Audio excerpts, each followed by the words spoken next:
Mr. Winchester, you're a murderer, isn't it true? Yes, sir. Mr. Winchester, you're a liar, isn't it true? Yes, sir.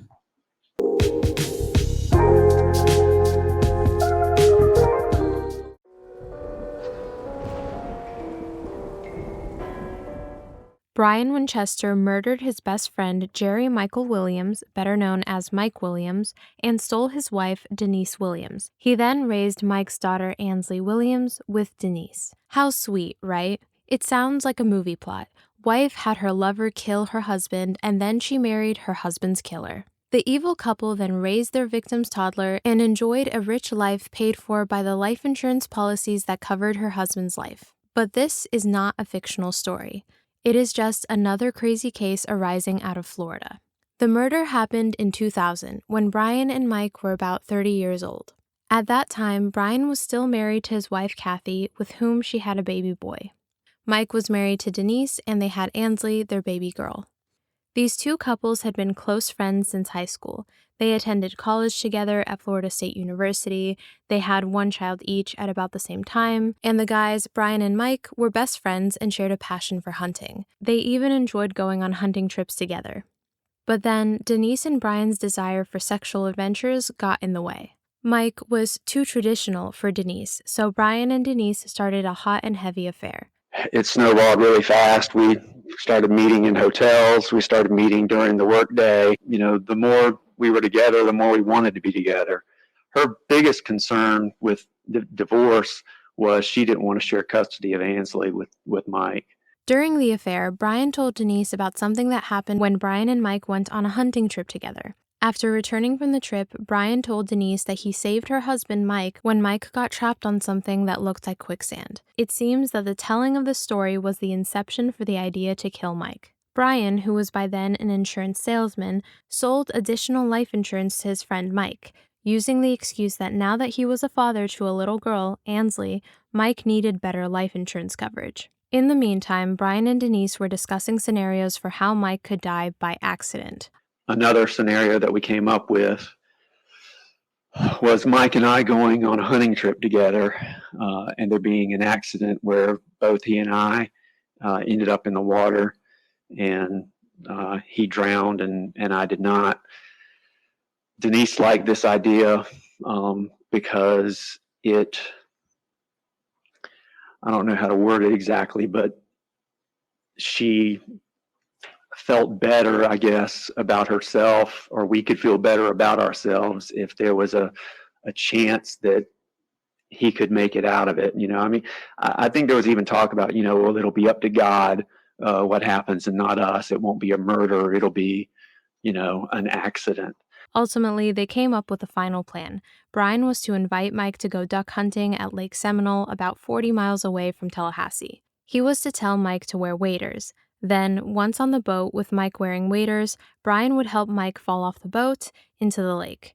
The hope was that Mike would then drown. But Mike was not stupid. Mike was safety conscious.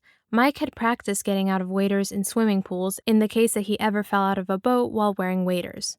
And so, in the early morning hours of December 16, 2000, Mike left his home while Denise was sleeping and went to meet Brian at a local gas station. That day was the date of the wedding anniversary of Mike and Denise, but she allowed Mike to accept Brian's invitation to go duck hunting together at a special spot Brian had found. Sadly, that was a ruse, as Brian had no plans to go duck hunting. Brian was going to unalive Mike by pushing Mike off the boat.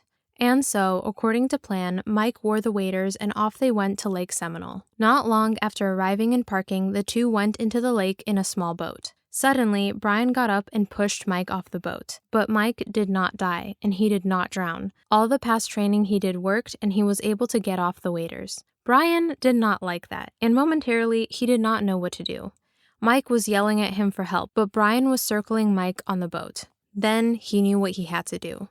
He got close to Mike, pulled up his hunting rifle, and shot Mike in the head, killing him. Mike would then load the body on his vehicle and take it to Tallahassee. He would then proceed to hide the body at the edge of Carr Lake off a secluded boat ramp. Later, he would marry Denise and raise Mike's daughter. He would also become a sex addict, and that addiction, in part, would end up ruining his marriage to Denise.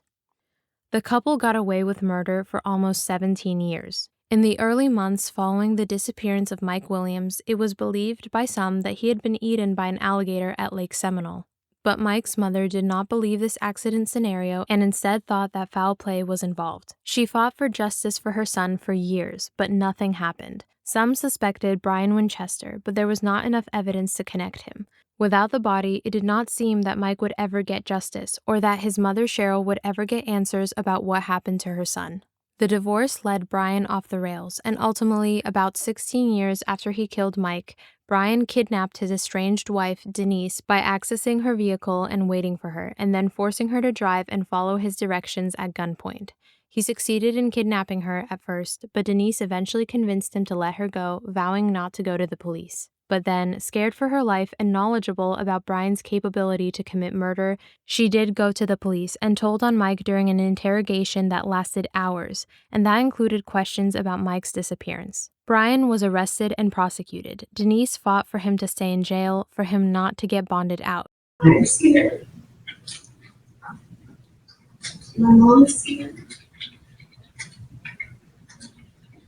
Please don't let him out. He had a gun. He could have killed her. She is all I have. Please don't let him out. I can't relax because all I feel is the gun shot in my ribs. I can't have peace because I only hear his voice screaming and cussing at me. And Brian, well, he paid back with a vengeance. He made a sensational deal with prosecutors. In exchange for full immunity for the murder, he told investigators everything. After years of interviews, forensic and investigative analysis, we finally got the break that we needed. Standing here now, I can tell you that we know what happened to Mike Williams. He was murdered. After receiving new information, FDLE's crime scene unit and special agents spent days conducting an extensive search at an undisclosed location. This case is moving forward. We are here today because we want the public to know where we are on this case. In the last 13 years, FDLE has logged more than 3,000 hours working on this investigation. I can assure you that we will continue to devote significant time of our resources to this matter. He betrayed his co-conspirator, Denise, and exposed her involvement in the murder plot. He led detectives to Mike's body at Carr Lake and agreed to testify for the state against Denise. In exchange, he would do an open plea on the kidnapping case, and prosecutors would ask for not more than a 40-year sentence. The defense would argue for less. And to try to help yourself out of the situation that you would put yourself in with the armed kidnapping and with the obstruction of justice, you give to the state information related to where they can find the body of Mike Williams. I was asked to provide any and all information that I knew about the Mike Williams case. And you got the benefits that we talked about earlier, but you got one more benefit, didn't you? You got the benefit of seeing Denise Williams arrested, locked up, and brought to trial. That's not a benefit. You got the revenge for her putting you in the same situation you wanted to put her in. No, sir. I wouldn't want to put anybody in this situation. She got herself in this situation. Well, you would put your sister in the situation of tampering with witnesses. I asked her for help. Yes, sir. You would put Kim Adams in the situation of tampering with witnesses. Yes, sir. You have a history of trying to plant evidence. You put a fake hat out at the crime scene where you shot Mike Williams in 2001, didn't you? Yes, sir. The judge, the Honorable James Hankinson, would not be told about the deal or about Brian's involvement in the murder of Mike. The judge would decide the sentence. In the end, Judge Hankinson sentenced Brian to 20 years in prison. Denise was arrested and charged with the first-degree murder of her first husband, and she was convicted of all charges and was sentenced to serve life in prison, but later the First District Court of Appeal reversed the first-degree murder conviction, and she was resentenced to the max for that conviction, 30 years in prison. In this video, we will show you a portion of the Denise Williams interrogation where an FDLE agent questions her about the murder of her first husband. Keep in mind that she had gone to the police voluntarily to seek help for her own kidnapping. Law enforcement took the opportunity to interrogate her about the murder. We will also show you the first proffer of Brian Winchester, his first confession interview. Mr. Winchester, you're a murderer, isn't it true? Yes, sir. Mr. Winchester, you're a liar, isn't it true? Yes, sir.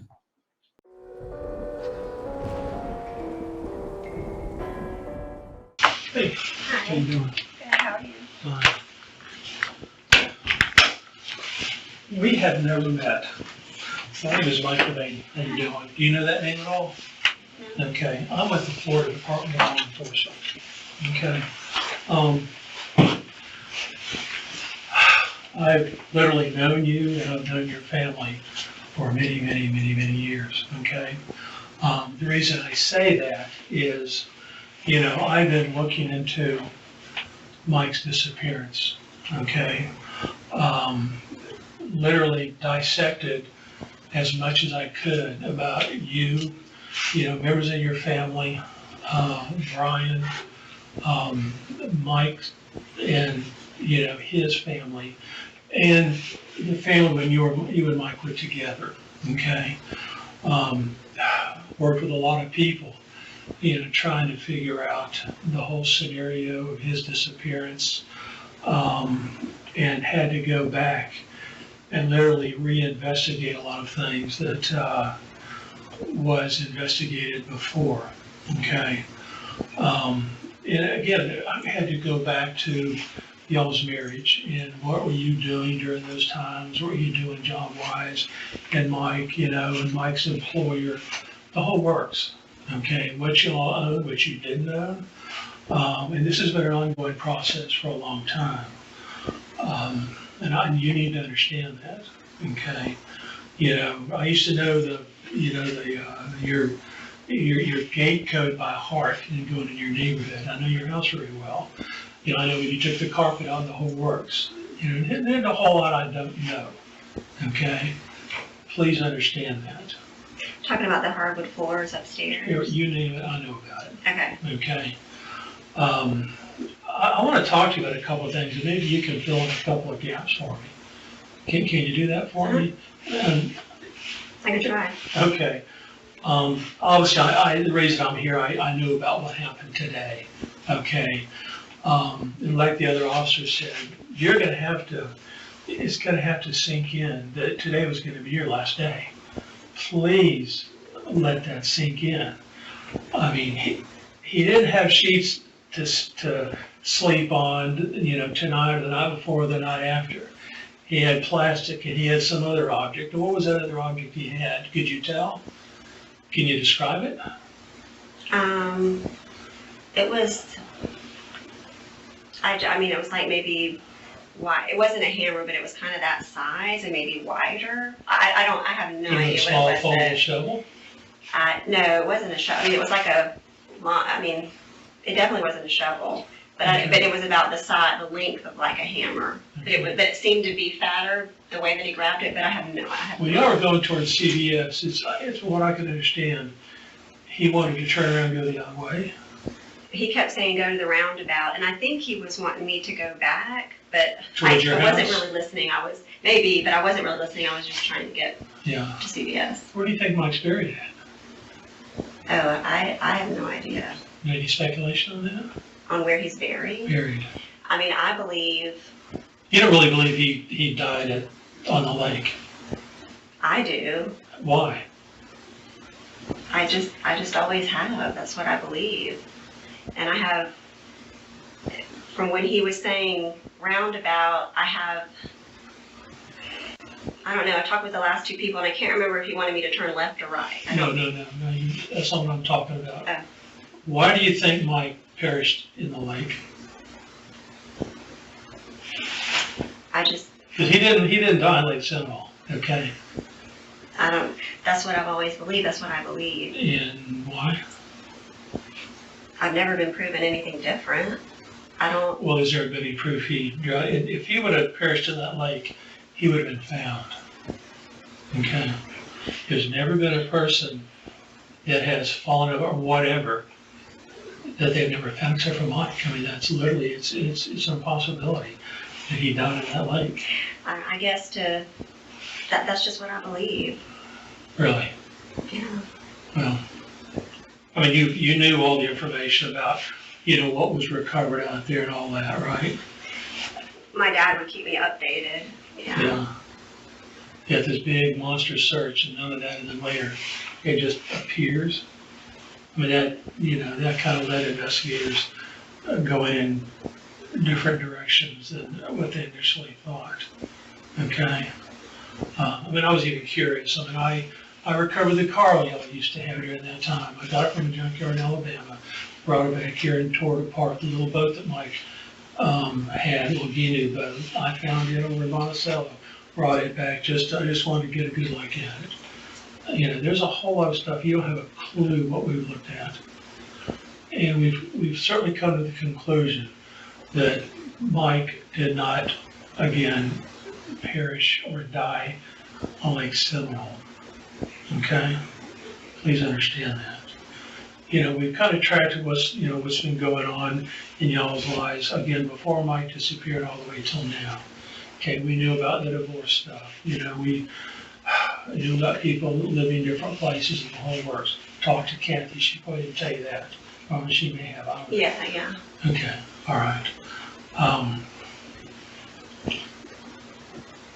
And you seem to say you don't have a clue what happened to Mike.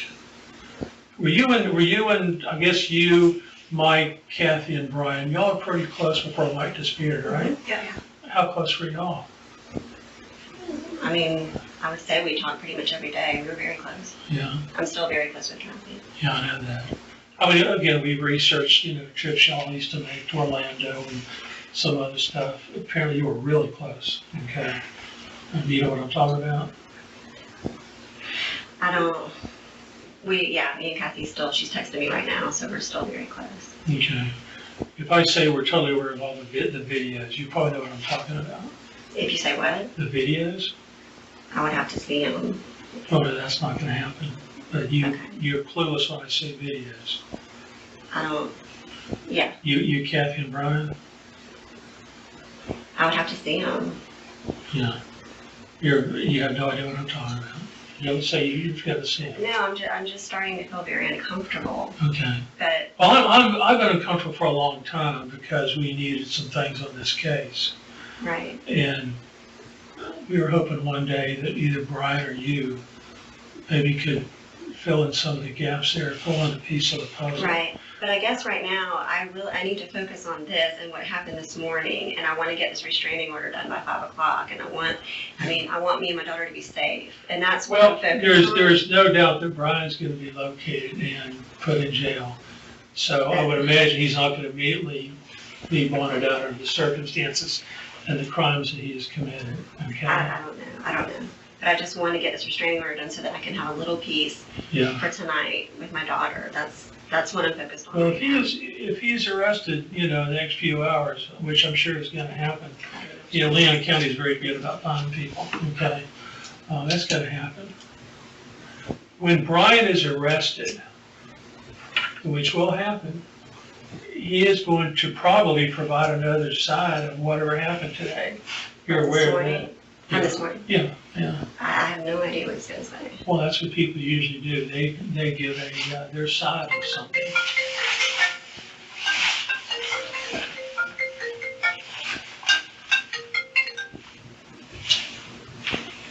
Takes care of that. Yeah, I don't know. What if I don't know what he's going to say. I have no idea. Yeah, what if he starts talking about the past, way in the past? And he might, I don't know. I have no idea what he's going to say. Yeah, no idea. No. What if he starts talking about the the disappearance of Mike? I hope he admits this morning. I hope he admits what he did. If they ask him about Mike, I have no idea. Yeah. I mean, we'll see. Yeah. Well, has Kathy ever talked about Mike's disappearance? Or not Mike's, but Brian's disappearance? The day Mike disappeared? I don't remember. You don't remember that? No. I can text her right now. I don't remember.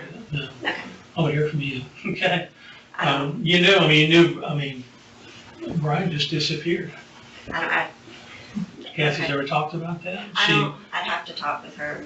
But again, I really want to focus on this. And But this is I kind of understand that this is what you want to talk about. Well, this thing today, it's kind of a done deal. We know what happened. It's going to be verified in the video and all that. I hope Whether Brian admits to what he did to you today, he did it. Right, And once they arrest him, I'm sure they're going to find some of the things that you talked about. I hope so. And that's kind of a done deal, okay?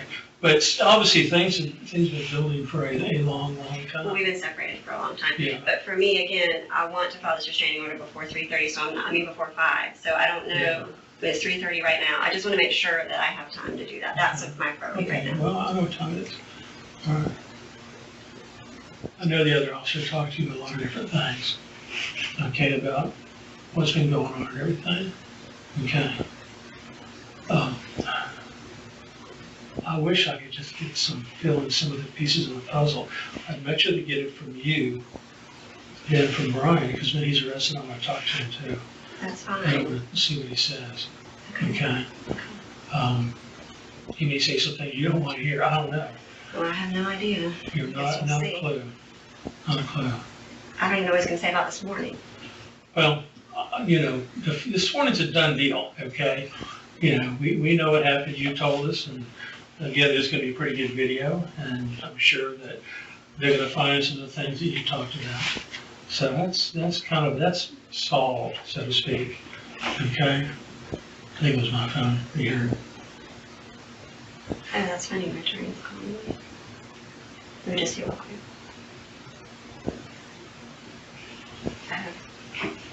Okay, sorry. Is that all right?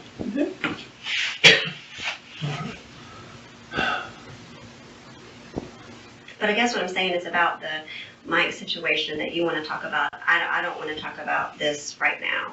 Really? Would you talk about it later? I don't want to talk about this right now. I want to get this settled first. This is settled. It's not settled to me, though. I have not gone down. I have not filed the restraining order, and that's what is pressing on me so bad. So I understand that you want to talk about this, but this is what I want to do. This is what has to be done. Yeah, Today. You got some time. We're almost done. All right? Well, you know why it's so important to talk to you about Mike. This was your husband. He simply vanished. Hopefully you still have an interest in that. Well, again, this is my priority right now, and I'm not comfortable talking about this right now. I've had an unbelievable day, and I know you have. I know you have. it's just all too much right now. I really want to focus on Has it sunk in that you literally saved your own life today? All I know is I was praying. Well, I don't even you know did, how you did the right thing coming I here. don't- You know that. We'll see.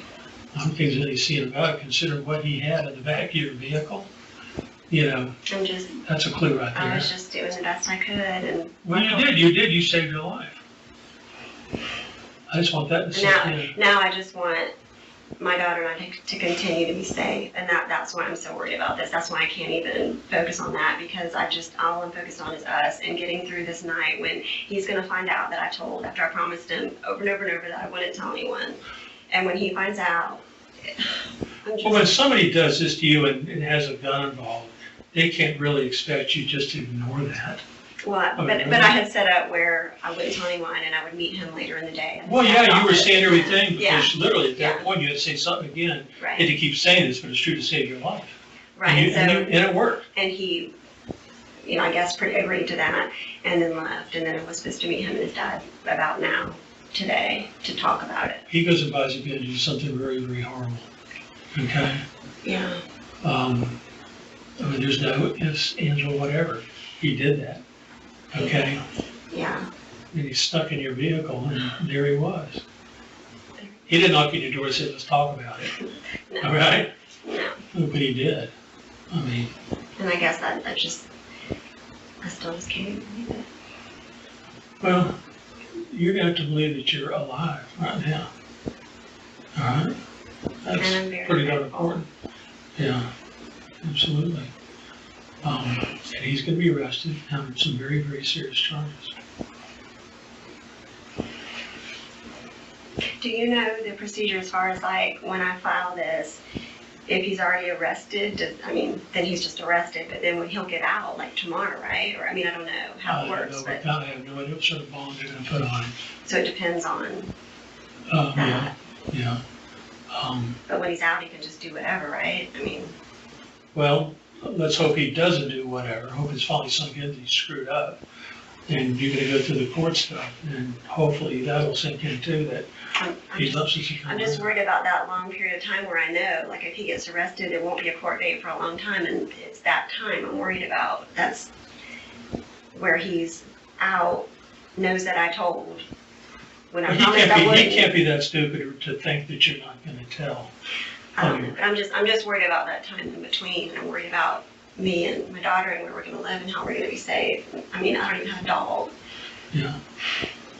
Well, what we have seen, we've seen a side of Mike, not Mike, but Brian, that we knew was there, and it surfaced again. Okay? Because again, we've kind of tracked his history. And we also know, Mike vanishes. So, Well, I myself have never seen anything like what I saw this morning. Never. well, what about It the wasn't a Atlanta, what about the well, Atlanta episode? It wasn't a person, but that was on a whole, this took it to a whole nother, that was nothing compared to this. But when he left, when he got out of the truck, he was crying, I'm so sorry, I'm so like back, calm and not that person anymore. That's how I left him, and that's how I want him to stay, and then me coming here and filing this and him finding out. That's the way you want him to stay. You really think he would never explode like this again? I would have never thought he would have done this, so I don't Well, have me, that- because I have no, obviously, he's capable of what he did today, because he did it. So, Do you think he's responsible for Mike's disappearance? I do not, and I never have. I would have never married him if I thought that. I would have never wanted so bad to have children with him. I would have, in my mind and in my heart, no. David is my brother-in-law, and he was just sitting here talking to me about trying to get me to understand that, that my life was in danger today, Absolutely. and then having me to look back on that whole situation now from a different point of view. And I'm definitely going to do that. But do I believe right here in this moment that he had anything to do with that? Absolutely not. But Mike, Does that mean that I'm not going to process this and then go back? Of course I am. But I've got to process this first. And I know you understand that. sure. Well, process this, but please, when you find time to come back, you need to process a whole lot about whatever happened. Because in studying this whole situation, we knew that one day there would be a blow up. We predicted that. There was. Oh, I don't think it's finished yet as far as people talking about different things. No, but I just mean between me and him this morning was a blow up. Yeah, it was. Again, I'm still like a broken record, but I hope it is sinking in how bad it could have been. I think it'll take some time, but I'm realizing the depths of what could have happened, You don't carry that stuff and ever again, to sleep with it or whatever. yeah. I heard you say something, you thought maybe the sheets were used, or he was getting used for sleeping or whatever. No, I don't think so. You don't have plastic and whatever the other two was. And again, I hope that backpack's still there. I hope they can, whoever, the police can pull it out and see exactly, you know what I'm saying? Because it was a turn, a couple glimpses and that was it. But I'm pretty sure I'm right. But I would like to know myself, did I see this right? Did I, you know what I mean? Like, what was in there? I would like to know, We'll find out. just to confirm. When they find him, I'm sure that they'll eventually get to whatever that was. All right? I hope so. That's down the road. I hope so. I just want everything to sink in about. I'm not going to say I'm not concerned about this. I am, but you're alive.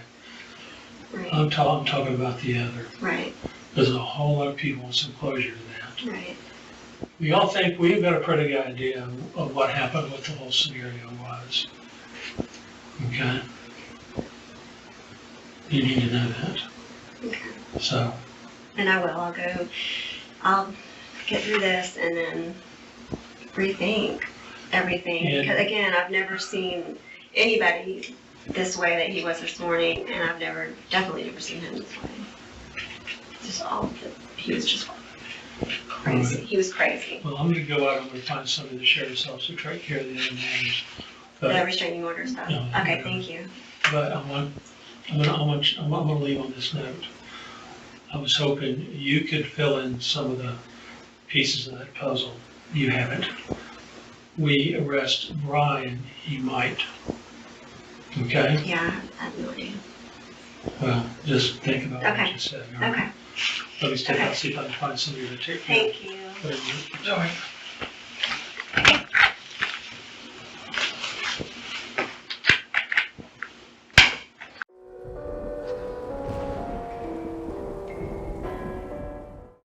On October 9th, 2017. This is Tully Sparkman, investigator, State Attorney's Office. In the conference room was Jason Newell, investigator, State Attorney's Office, Tim Jansen, Brian Winchester, and Adam Commissar. Adam Commissar. You're right. Okay, we're here to take a proffer from Brian Winchester. I don't have the case number. It's not really a If there is case. a case number, We're not going to refer to this case. Okay. It's a proffer. Really, Brian, at this point, I can swear him in first. yeah, all right. Raise your right hand. You swear in front of the state that you're going to give the truth, the whole truth, and nothing but the truth. Yes, sir, I do. All right. We're going to let you run the show. Okay. Yeah, this is. I don't know that there's much Just more. put on the record, put you with the proffer. The proffer is given under the 2-page document that's been signed by the parties. Right, correct. Both parties agree. We're here with that. Okay. So I'll let you go, man. Yeah. Okay. Sir.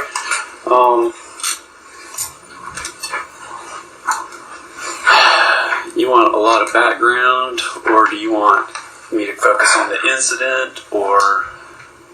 Well, if we want to do if you want to do a storyline, I mean, kind of keep it chronologically. You want to start the night before in Thomasville, or when do you feel like? I'll just start. Okay. You go with it, and then at the end, it's easier for us to just ask you questions. Okay. And you guys will interrupt if you need to. So I've known Denise my whole life, basically since preschool. And knew Mike beginning in high school. Never really had any interest in Denise until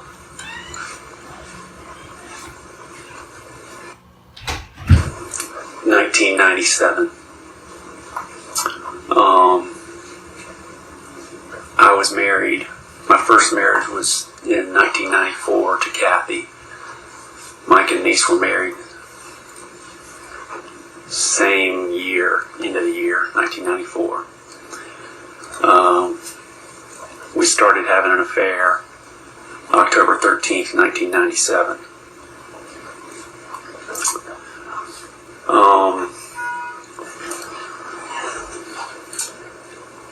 We took a couple of trips that may or may not be able to be documented.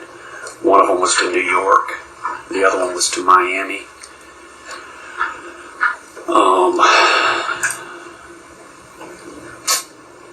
I'm sure the phone calls and texts, I'm sure y'all have looked those up, but they would have been extremely extensive from 97 until 2000.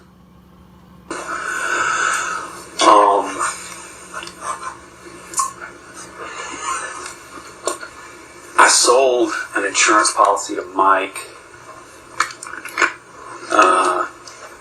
probably around when he first got married, probably around 94, something like that. May have been earlier than that, I don't remember, but it was a policy for $250,000 with Kansas City Life Insurance. My understanding is Mike bought a second policy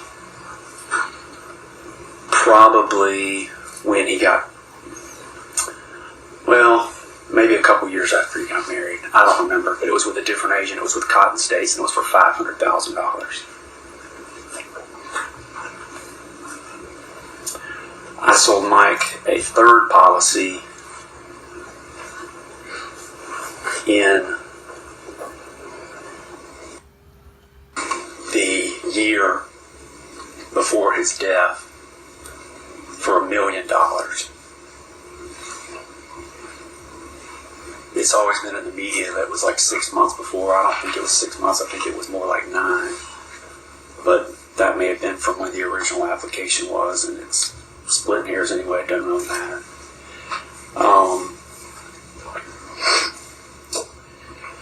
So a lot of things were happening,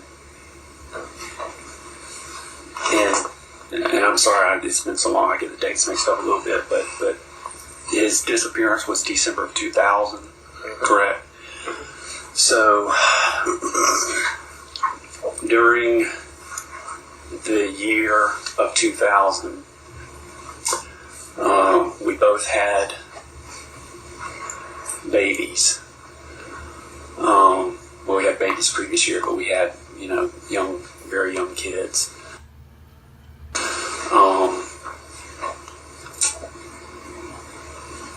I quite honestly was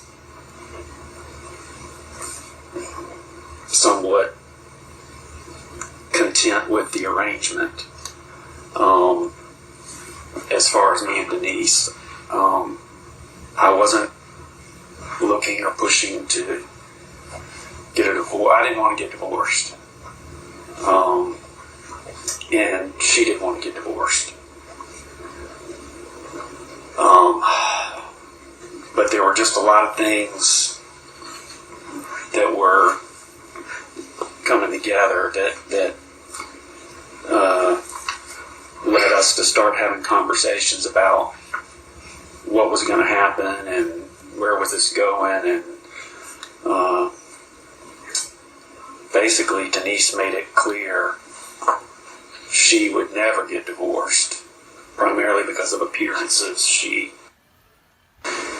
is ultra concerned about the way that she appears to the world.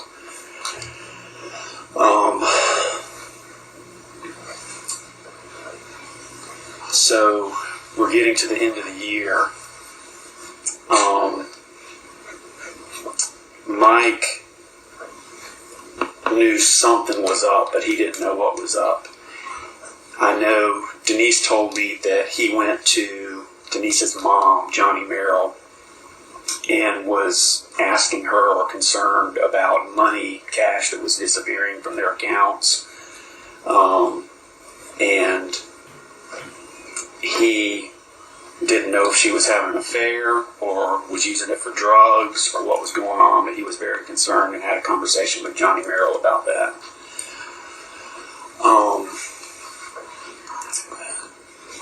So Denise was getting worried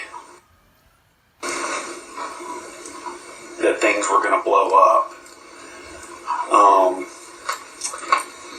And she was concerned about not getting divorced because of the appearances of it, but also because she was scared to lose her daughter. She didn't want to lose any time with her daughter. There was also that $500,000 policy. I believe it was paid semi-annually or quarterly. Denise paid the bills.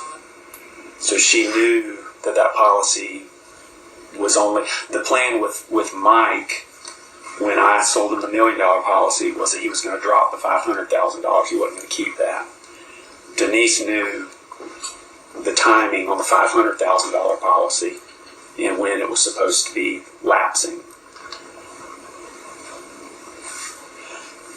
And I can't tell you what that date was, but it was going to be soon after December of 2000.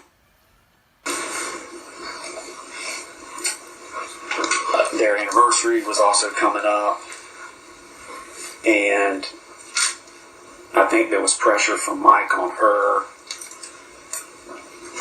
that they needed to have another baby or something like that. There was just a lot of pressure, is the best way I can describe it. So sometime in 2000,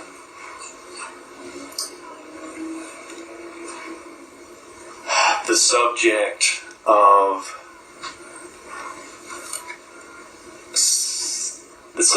of Mike or Kathy's deaths started coming up in conversations.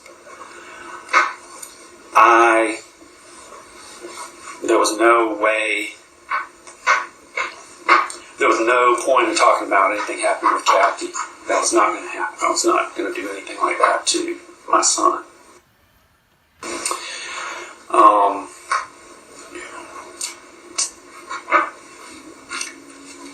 There were scenarios that were discussed between me and Denise,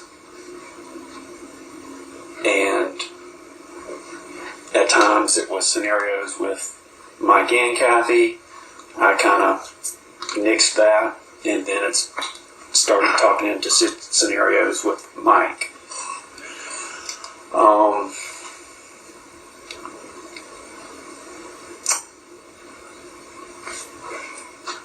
So the scenario, Denise, I don't even know how to say this, but Denise has this thing where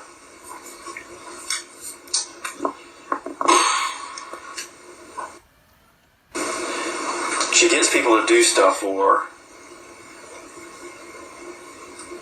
and she minimizes her, I don't know, guilt or conscience or whatever in it. She's unbelievably good at lying, manipulating, having things work her way, not just with me, but other men I've seen. I mean, she's very good. So she wanted it all to be on me and not on her. And she wanted in her mind a scenario where it wasn't a murder, but it was an accident.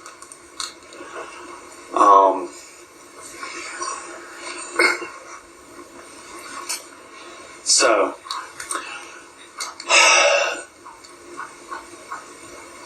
the two main scenarios that I can remember being discussed was, one scenario was we all went out on a boat, the four of us. Mike and Kathy were pushed overboard. Denise and I found our way to safety.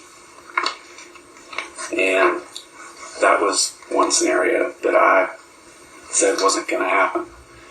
The other scenario was a scenario where Mike and I went hunting and there was an accident, and he didn't make it, but I made it back to safety. So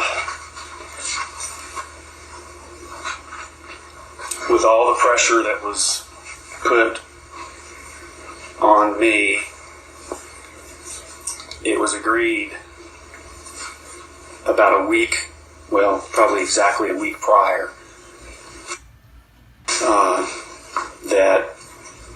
that was when it was going to happen.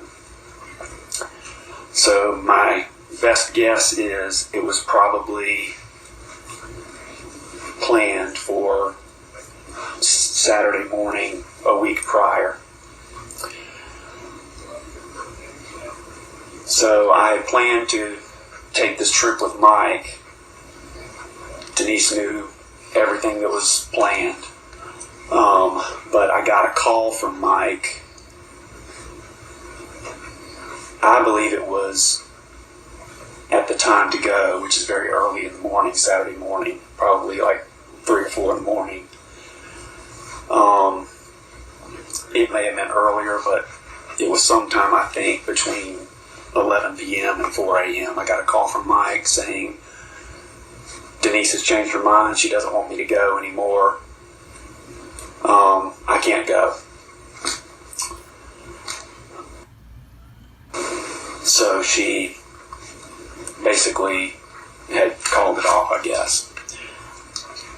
I think that I called her immediately after the call from Mike to see what was up. So there may be a record of that phone call. Are y'all, I don't know if you can tell me or not, but are y'all able to get text messages from that long ago, the actual messages themselves? We won't be able to get them today. I don't know what was gathered back then. We'll have to look. There's a lot of other people that have been involved in this situation. Yeah. So, Okay. 2000? I guess there was text through 2000. JJJJ. Yeah. So that was a week prior. It was called off. Denise and I mean, we talked or texted or met very frequently. I mean, that wasn't necessarily on a daily basis, but it was very, very frequent. Go back, and you say you called Denise. Do you recall speaking to Denise that night? Speaking to her, and that's why I can't remember if it was a phone call or texting, but at some point after that happened, I talked with her, and she just basically said she had gotten cold feet, and wasn't sure that she wanted to go through with it. So we had conversation that week prior to the incident. And she basically said, no, that this is the time. The policy was lapsing. Their anniversary trip was coming up. I can't remember all the factors that were involved, but anyways, she said, no, this is the time. And so it was planned again for the next Saturday. You mentioned Thomasville. I don't think we went to Thomasville the Friday night before. I think Thomasville may have been Thursday night. My understanding is the night before, Mike had to ring a bell for the Salvation Army. So maybe at Walmart or something, I don't know. So they did that, and then my understanding is they went home. Well, let's stick with this, and it's kind of like where Tim's going. Don't try to ignore what you've read, what you've heard, what everybody said. Stick with what you know, what you remember. This is, like I said, you're kind of running this. So yeah. Okay. You brought up Thomas. Yeah, and you did, but don't try to fill in anybody else's gaps. Just you lay it out, and then we'll go back and fill in. Okay. So my understanding of the night before was they did the bell ringing. Kathy and I went to a concert at Floyd's Music Store. It was a group called VAST, V-A-S-T. Denise and I had agreed that we would have very limited communication, as limited as we could make it, prior to the incident and after the incident, just to avoid detection. So the night before, Kathy and I went to the concert. They did the bell ringing thing, and the plan between me and Mike, privately between me and Mike, was that we were going to meet and go hunting the next morning. I had a side plan for an alibi. an arrangement to meet my father-in-law, Jimmy Aldridge, and go hunting at a completely separate location. So the plan was I would meet Mike, go do the crime, then come back to town, meet Jimmy Aldridge, go hunting with him. He's my alibi. And the other part of it was Denise.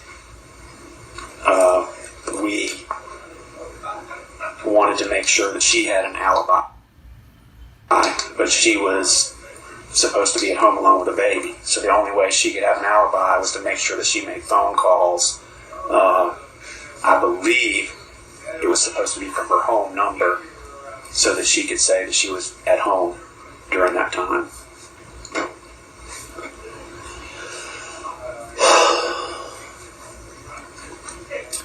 So, Kathy and I went to the concert. She came home, she had drinks, and she went to sleep hard. This is Friday night? Correct. I went and met Mike at a gas station on Thomasville Road. It was on the right-hand side of Thomasville Road. It was either the gas station. I'm fairly certain it was the gas station before McDonald's on Thomasville Road as you're traveling south. Oh, okay. Okay. It was either that one or the BP station. Circle K, maybe. So you're right there, what's now the flyover. I don't even think the flyover I don't know if existed. the flyover was there then. But you're talking about Yeah. those two. I know where you're at. There was a gas station there. I met him there.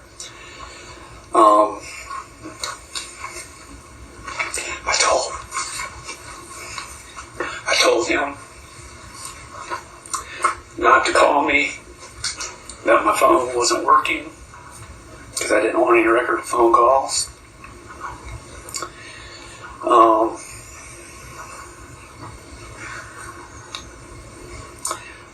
I followed him. I don't know if he got gas. He made some kind of purchase. I can't remember if it was gas or food in the store. I don't remember. I don't know if he would have used a credit card or cash or what.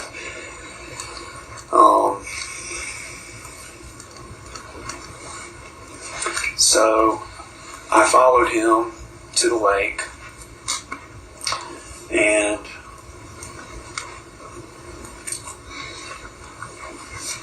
I don't remember if I had told him in advance what landing to go to, or if maybe I passed him at some point and led him there, but we went to the landing where his truck was found.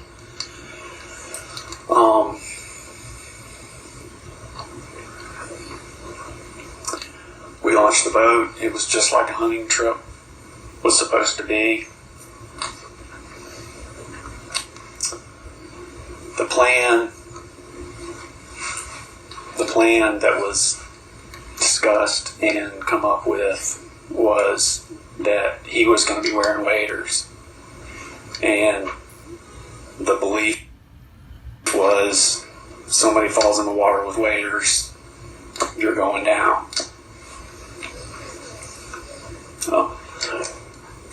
So we went out like we were going hunting.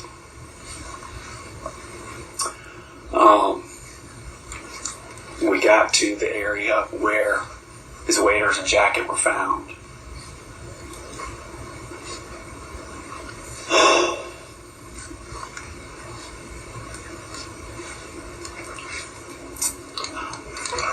I got him to stand up and I pushed him into the water.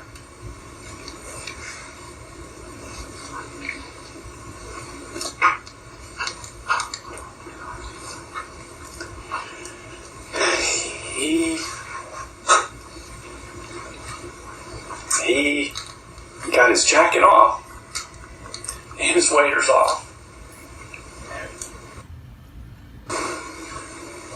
And he was in a panic, obviously. I was in a panic. I was driving the boat.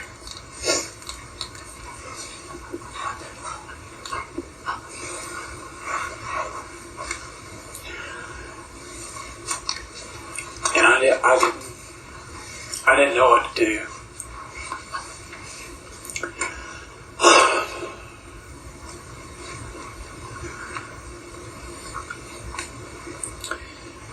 And I ended up shooting him.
He went under the water.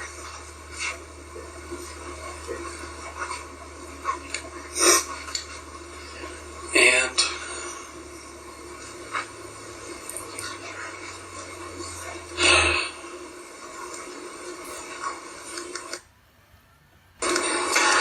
so I found him in the water and drug him to the shoreline.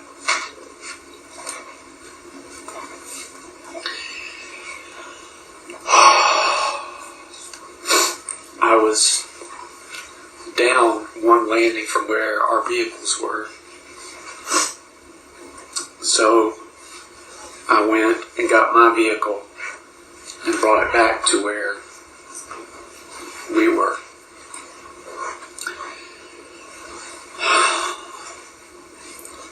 I backed my Suburban down to the edge of the lake and put his body in the back.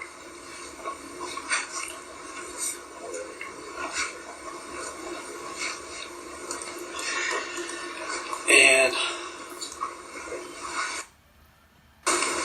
pushed his boat back out into the water.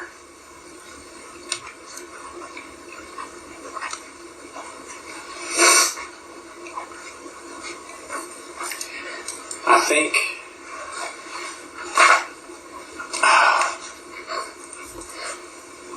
I don't guess about times, but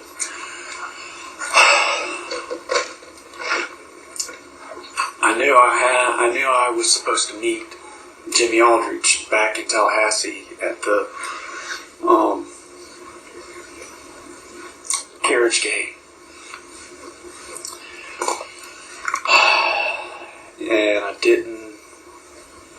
I don't remember if I thought there was a chance of making it or not at that point. But I sped back to town. By the time I got there, I realized it was too late. So I decided to go back to my house.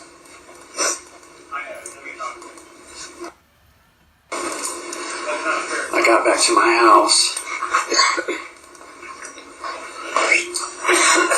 went inside. Kathy was still asleep. I got undressed, got back in bed.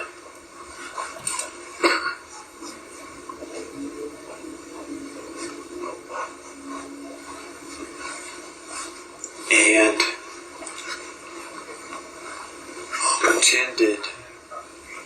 just woke up and it was late, that I was late to meet her dad.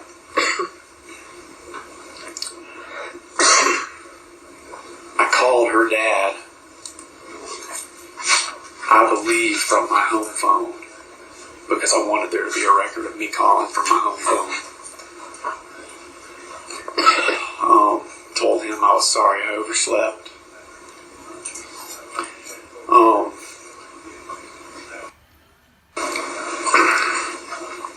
Kathy, I tried to let her know that I was there, but I didn't want her to get up and start stirring and be awake. I kind of just wanted her to know I was there, but then stay in bed so that I can deal with my situation. So I did that.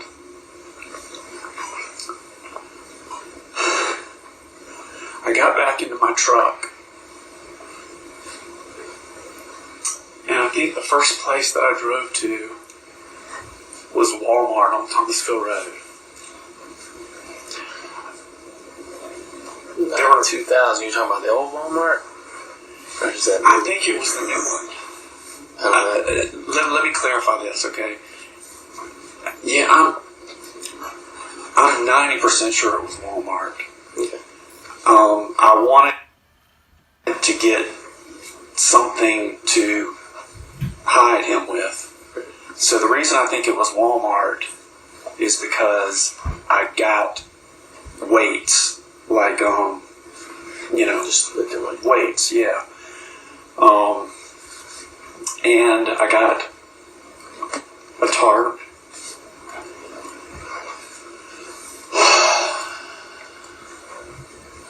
And a shovel.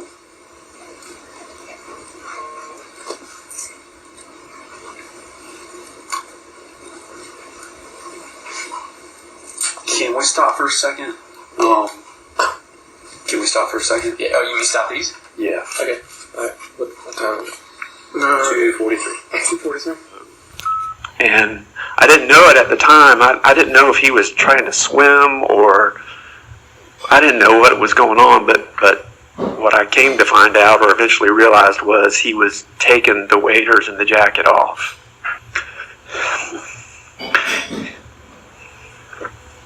And he swam over to one of those stumps and held on to it.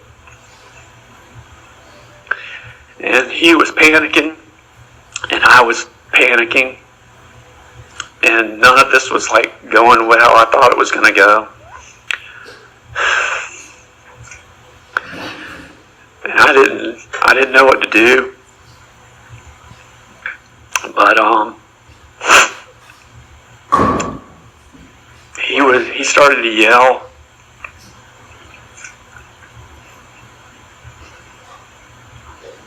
And I didn't know how to get out of that situation.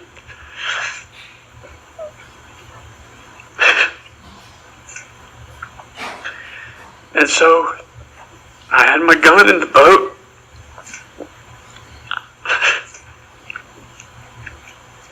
And so I loaded my gun, and I made 1 or 2 circles around, and I ended up circling closer towards him, and he was in the water, and as I passed by, I shot him. Where did you shoot him? In the head.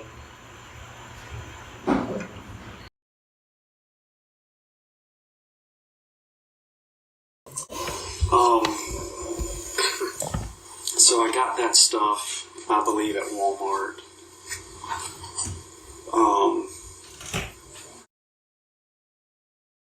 I took it and hid the body.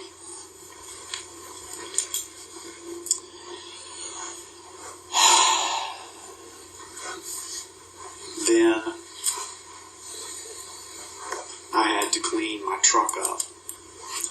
So I drove all around trying to find a car wash place that had a pressure washer thing.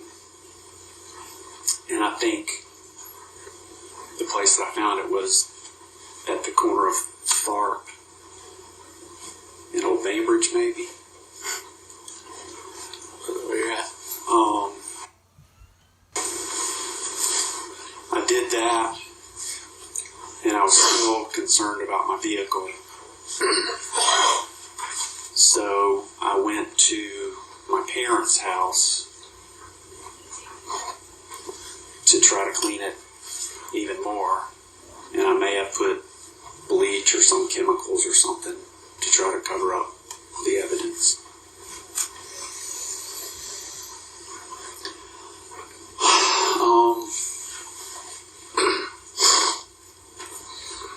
I don't know what time it was at that point, but I know that I was supposed to be going to a family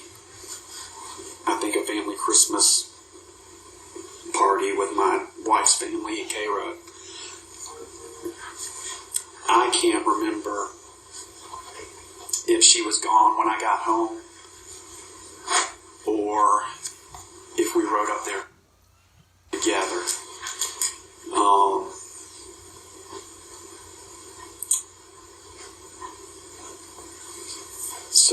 But I do remember going to the party, and then I believe as either I or we were driving home, I can't remember which, I got a call from somebody saying that Mike was missing. And we needed to go look for him.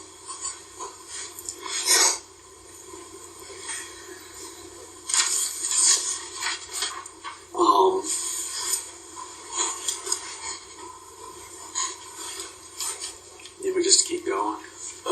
Next, I think we're at a point where we could probably ask you a couple questions. I mean, the elephant in the room is, where did you hide the body? Where is it?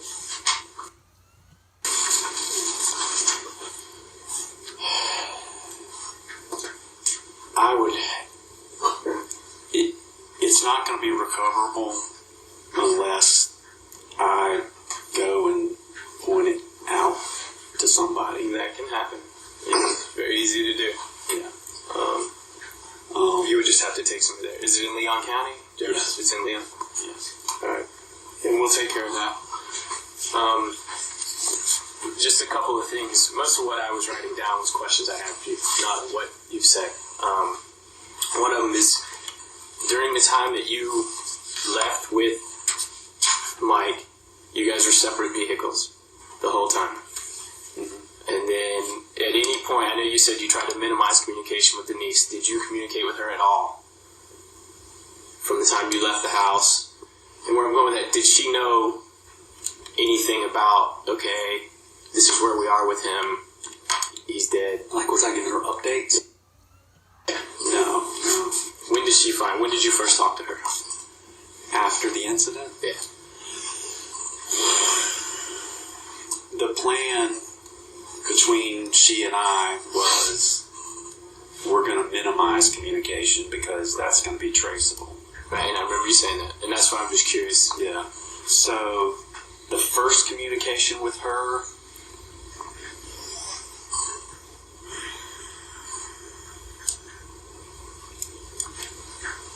I didn't communicate with her during the incident.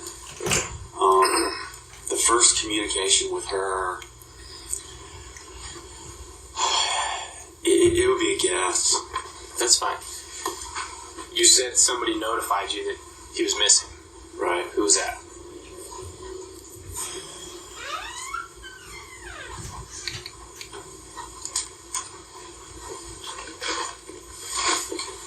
That'd be a guess too. Do you remember anything about that conversation? No, because quite honestly, I don't even remember if I was riding with my wife in her car or if we were riding separate. I don't almost think I was like in some kind of shock or something, because there's a lot of things that I don't remember.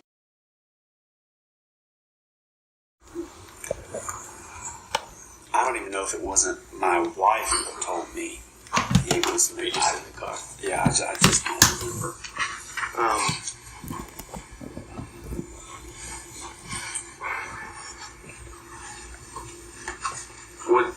Was there a time he was supposed to be home that day? Yeah, he was supposed to have been home in time for them to go on their anniversary trip. So the plan was when he didn't get home, then she should start making calls and telling her people that he hasn't made it home, he's missing, whatever. Do you know if she did that? It's my understanding that she did. She started making those calls. Yeah.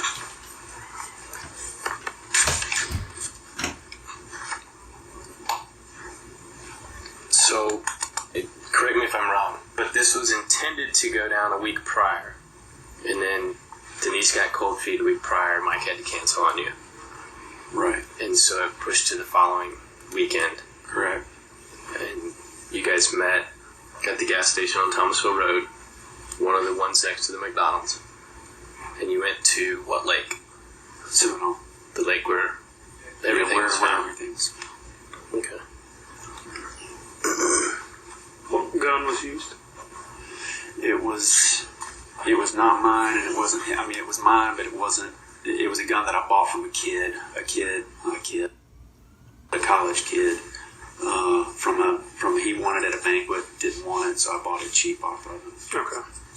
But it was the one that you had in the boat with you, not his. Correct. Your duck hunt, did he have a gun with him? Yeah. Yeah, What he had the happened? one that was found in the boat. Okay.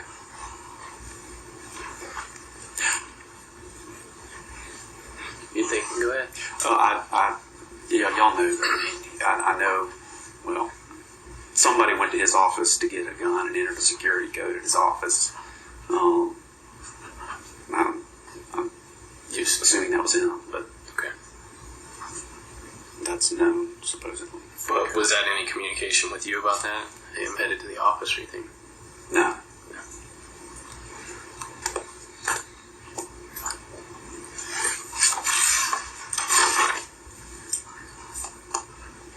I know you said you could know where the body is. Where, location-wise, can you tell us where it is? I mean, we'll definitely need you to show eventually, but Right. My guess is currently that the location is under some amount of water, okay. because it was an area that water would fluctuate up and down. It's near the Phipps plantation.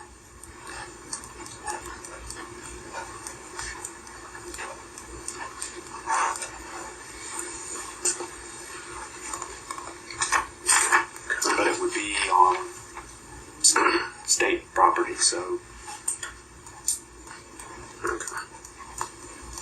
Old Bambridge and Meridian Road, huh? Meridian side.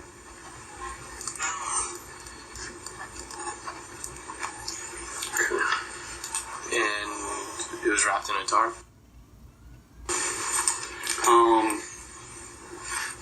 I don't know if it was wrapped or covered, but I'm fairly certain the tarp is still there. Was this an area that you frequented? Was it something you knew about? Or? I knew the area, yeah. Okay.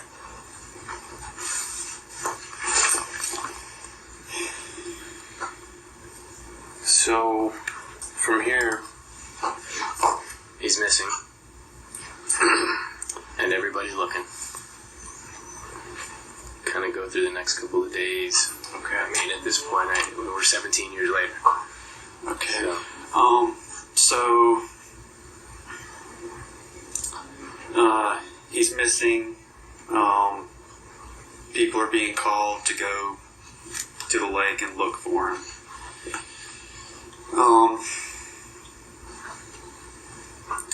I probably rode over there with my dad, who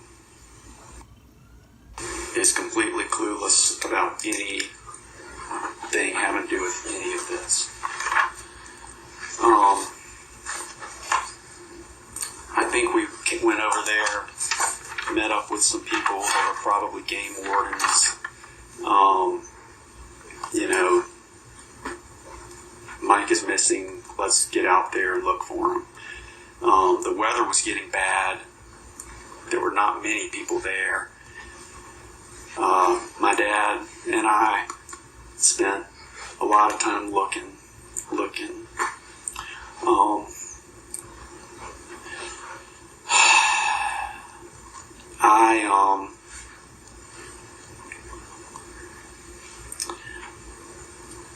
At some point, I dropped my dad off on some island out there, and then I alone went to the area where the incident took place, and I didn't see anything in the area.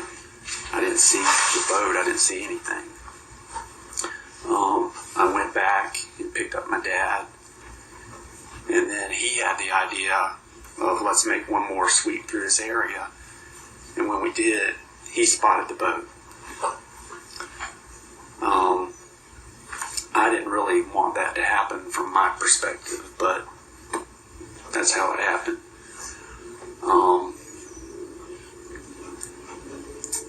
So the boat was found. It was very late, midnight or later.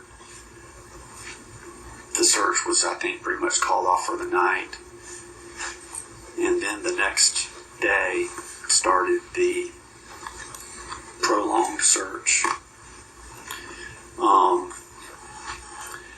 At first, I was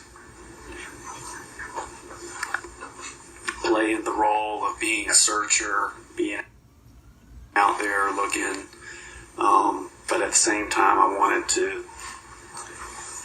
stay as under the radar as I could.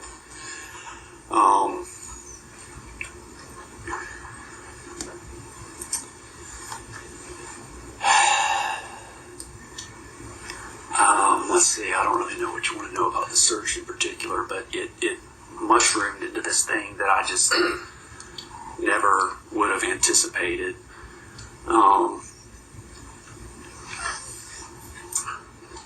I think, I can't remember the order of things when they were found or what was found or whatever, but the only thing that was planted in that area was a hat that was planted by me. Probably, I don't know when, I'd be guessing 2-3 weeks, a month into the search. I think initially the thing that was found was a bootie, a neoprene sock.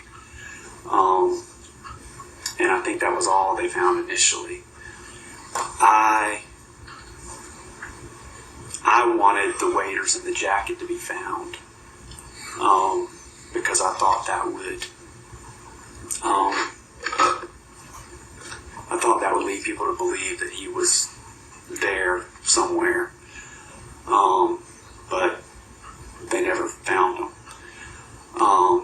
But that's why I put the hat there. It went on for however long it went on. People started dropping out and losing interest. And at some point, I guess it was called.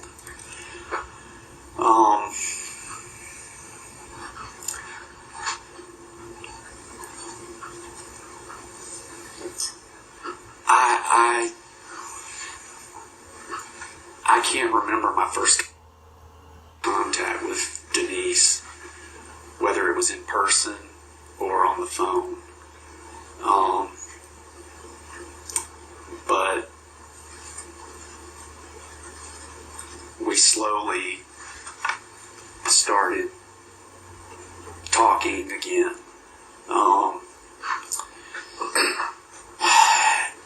And some of what gave us an excuse or precipitated that was the fact that really my dad was concerned about Denise's finances and her getting taken care of financially. So I was in no hurry to push the life insurance being claimed. Denise wasn't either. She was fine financially. But it was really my dad that got that ball rolling.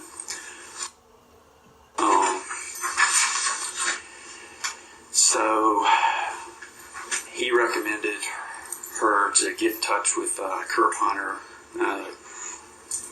the state law attorney.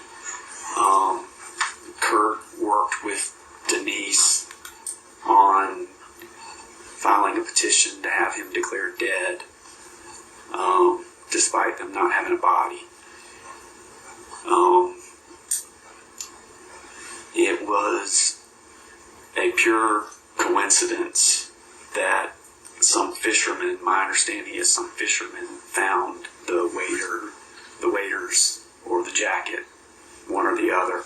Maybe he just found one thing. I think he found the waders like submerged. I think he saw them submerged, and then they probably sent in divers and found the rest of the stuff there. But it was, I think, shortly before she did the petition. So they put that in the petition. My understanding is when she did the petition, they asked in the petition for all the interested parties, and she left out the $500,000 policy, the Cotton States policy. She didn't mention it in the petition.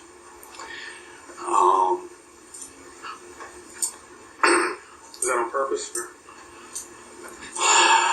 I can't imagine she forgot about $500,000 policy. So she would have just claimed two, the 250 and the one. The only party that she mentioned in her petition was Kansas City Life. Okay. The $1 million policy and the 250. Okay.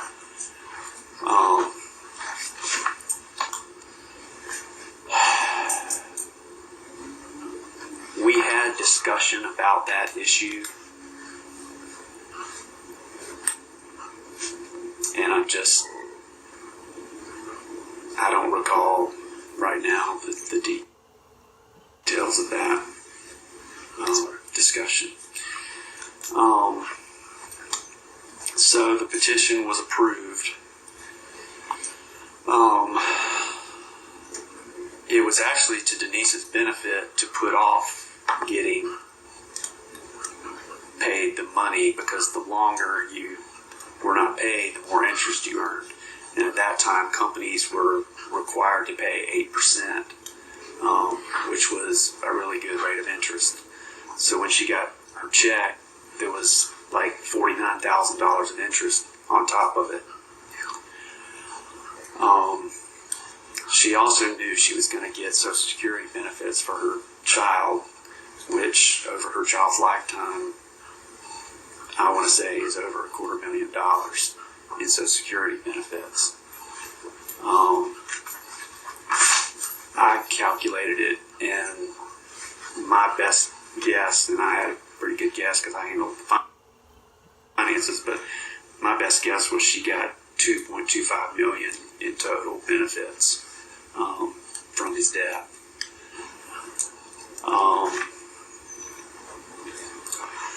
The insurance paid off. We had to be very careful about our relationship being found out, so we were very careful.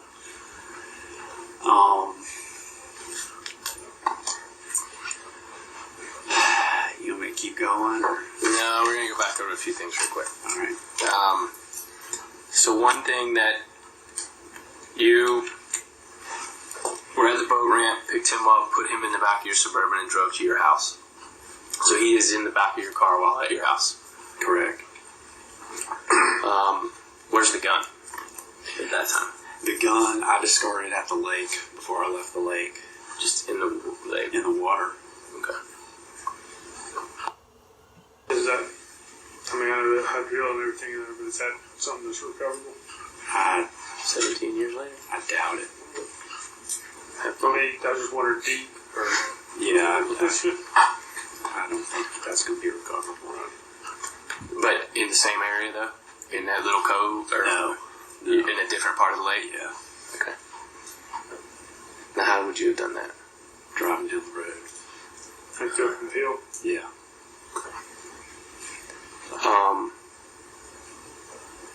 Where is that car now?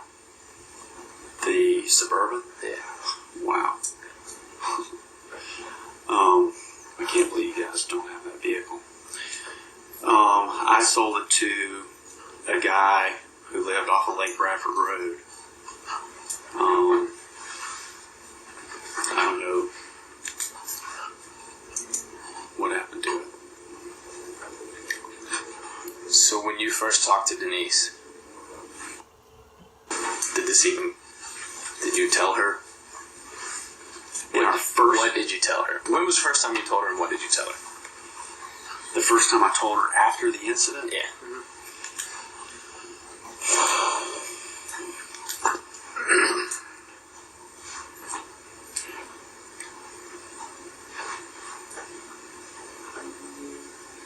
I don't remember at this time. But you told her. I mean, we had a lot of conversations over the past 17 years. Yeah. But you told her everything you've told us today? No. No. So what would she not know? She does not know that the plan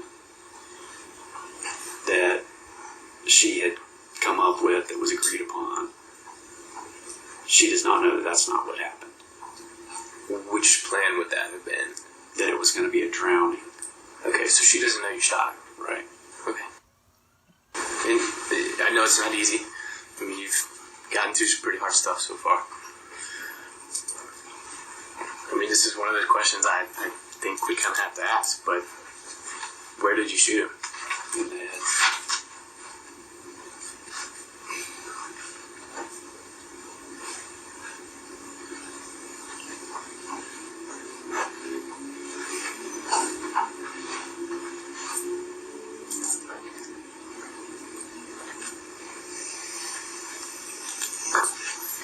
But as far as you know, Denise knew the intent was him to never come home. December 16th, 2000. Absolutely, yeah. Because y'all were going hunting. He wasn't coming back. Yeah. Now, the plan wasn't for you all to get married immediately after that, was it? Or was That it? would be a bad plan. Yeah. Okay.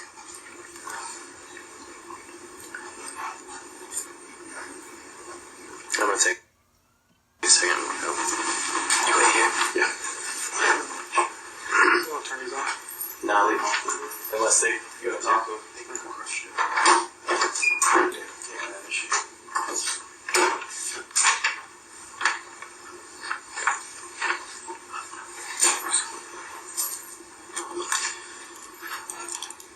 They kind of brushed over that.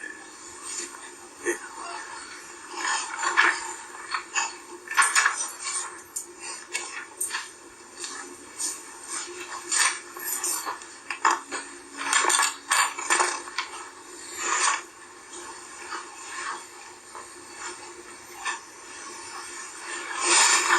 So you think she didn't put the one policy on there because the little suspect was almost getting ready to lapse?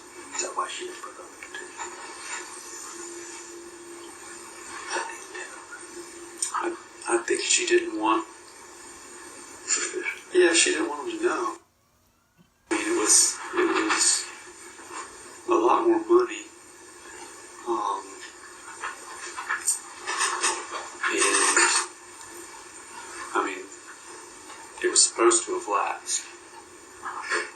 And you didn't know anything about that? You didn't know any of the dates, lapse date, or anything like that? Other than what she told you? I mean, she was the one who told me about that. And she was the one that paid the bills, so she knew what was in force and what wasn't.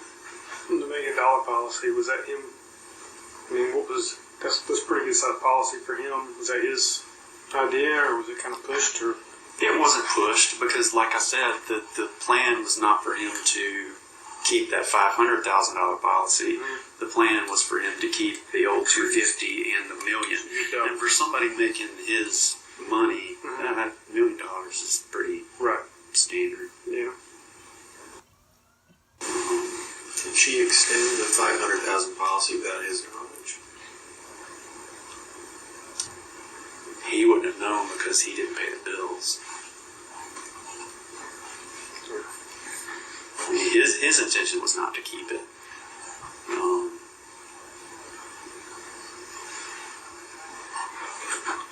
said you and Denise were, the affair was going on about 97? October 13th, 97. 97. Now, Mike, was he starting to figure it out? I mean, or is he just... He knew something was up, but I don't think he knew anything about me. Mm-hmm.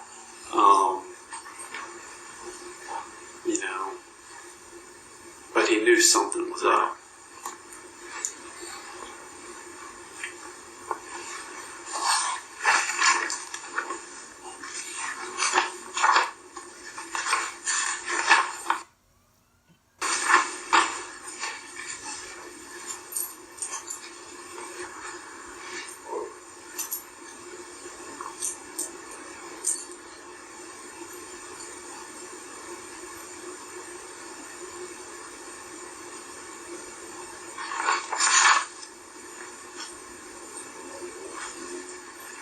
So the first plan, is that pretty much supposed to work the same way? Was it supposed to be the same, or is that... Yeah. Yeah. You know, the planning of these things, I mean, this was a joint thing, and she was involved, and... Yeah.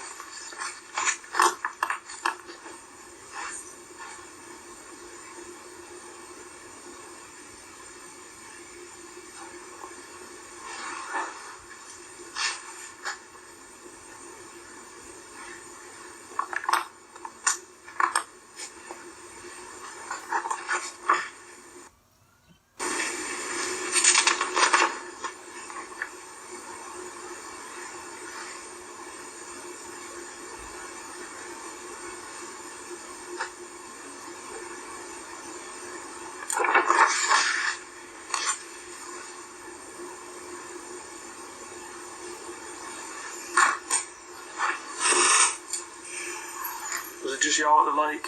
You were putting the boat in, or was there someone else there? Nobody else there. Just you and him? Yeah.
She would always say that if she was ever asked, all her answer had to be was, all I know is that Mike went to the lake and he didn't come back.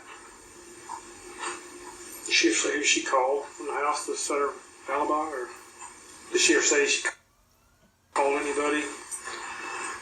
Oh, from the house that day? Oh yeah, she made sure she mentioned it twice when she was interviewed by Devaney the other day. Mm-hmm.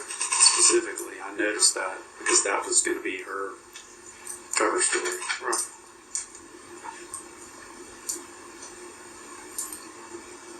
I mean, I guess probably if you went back and looked at the old interviews that she did, I'm sure she would have mentioned it back then too. Mm-hmm.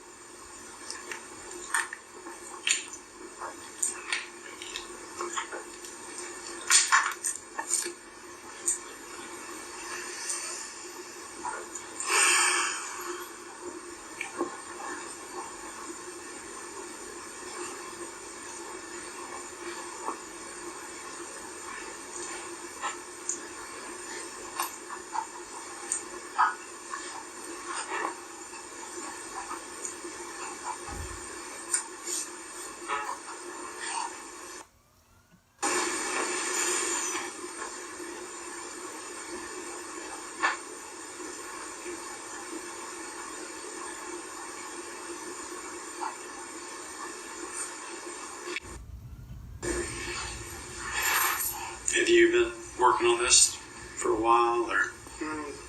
Yeah, a little while. Yeah. It's probably those 10 years. 10 years. Yeah.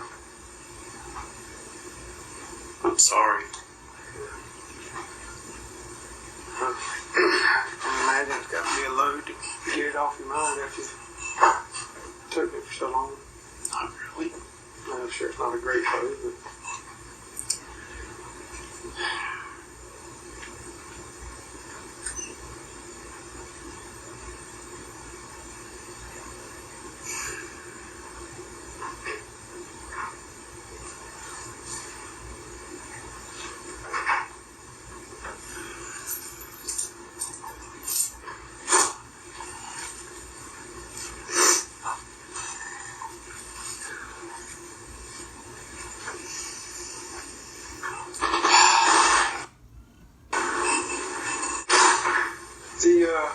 You said the place that y'all put in at, you pulled the boat up, you had to go down to your truck, pull it, you went back to where y'all closed the boat in, pushed the boat out, and then came back?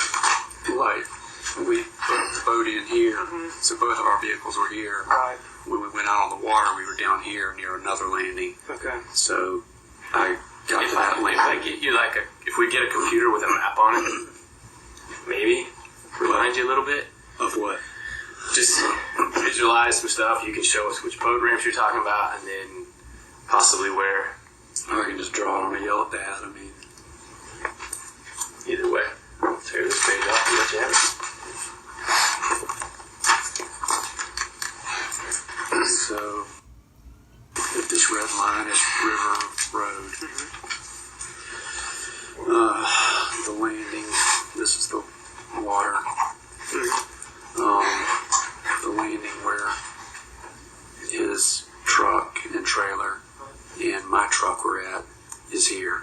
That's where his truck was found. Okay. And then the other one, that would be south on River Road. Okay. It's barely a landing. I mean, it's a mud landing. Right. But it's probably How far is it? 200 yards. This is not that far. Not far. 200 or 300 yards. Okay. Messing up on you. And then, the waiters and stuff were about midway.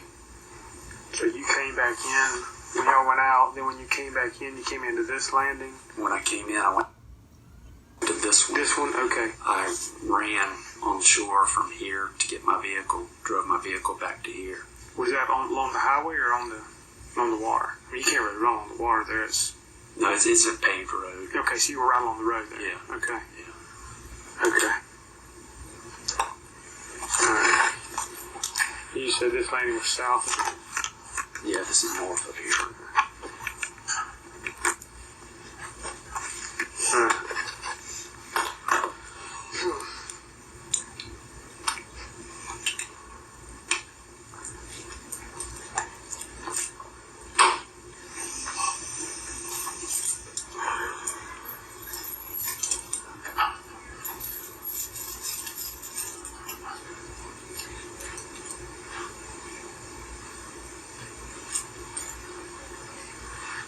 said you knew the law enforcement officer you saw in Walmart?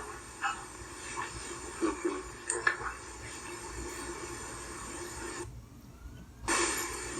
I just don't want any I understand.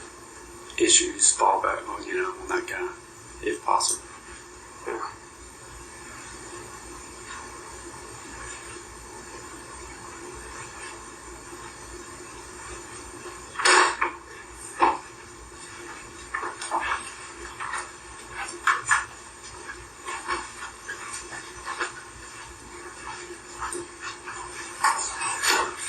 You're still recording, but we're not going to talk about anything right now. All right.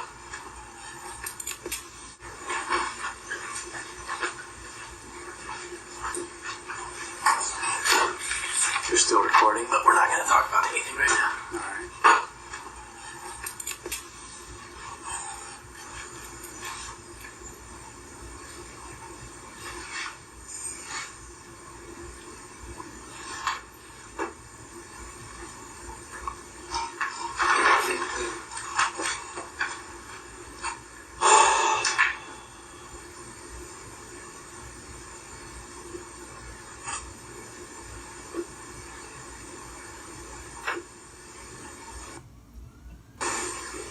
What pod they get you in over there? The worst one. Is that real?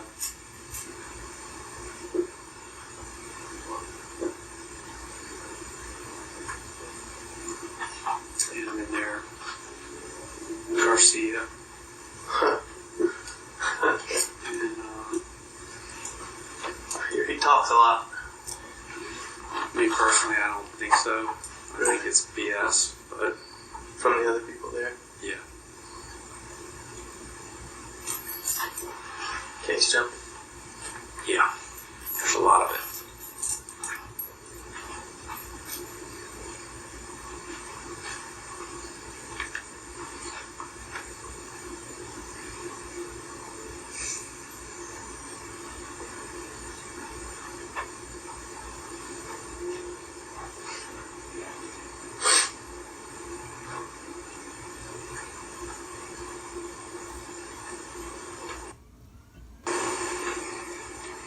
You been working on this long? Not really. This one's had it for a long time. Yeah. It's jumped around, man. I mean, you're talking 17 years. People's careers are, Yeah. How old are you now? 47? 47. Stupid 30-year-old.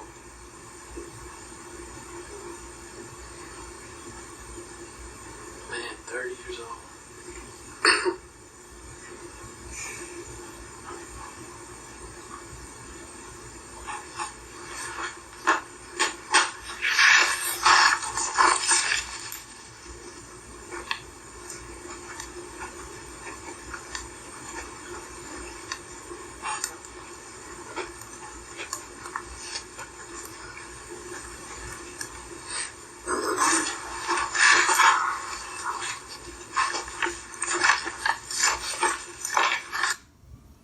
How much of this have you followed?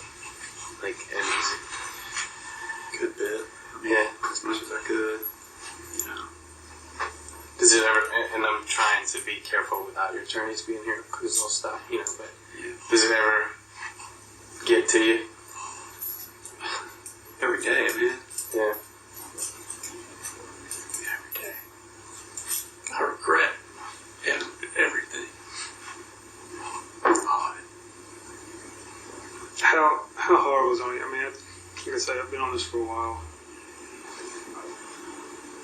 When things were going, I know a big part of you were worried about your alibi with Kathy.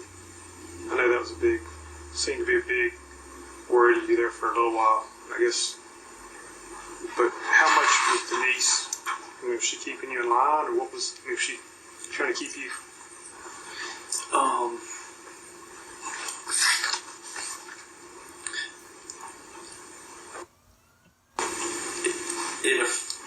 It affected me a lot more than Denise, because Denise has just an uncanny ability to live in denial. That's kind of what I was trying to think of earlier. Yeah. She It's weird, man, when you live a certain way over a time period and you act like something is the truth, it's almost like you begin to believe it. I mean, I don't know how to explain it, but I think it has affected her in ways that she's not even aware of. But she dealt with it in a different way than I dealt with it. Sure. I can only guess. I mean, that the separation from Cheryl was just to keep, just to. Denise found a journal that Cheryl was keeping. She was taking Ansley, the daughter, over there for visits, and she found a journal one time when Cheryl was out of the room or outside or something. She found a journal that Cheryl was writing in, and it basically said, "I think Denise killed Mike," and it freaked Denise out, and so that's when the visits with Cheryl ended. Yeah.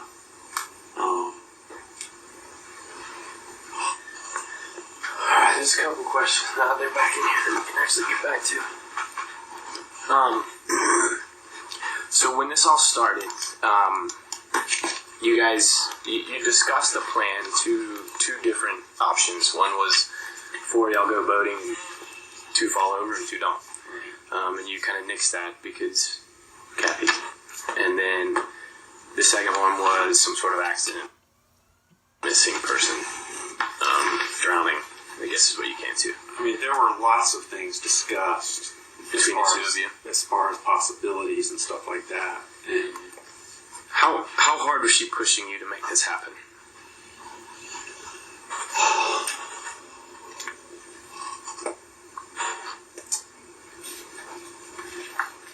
how hard was she pushing? I mean,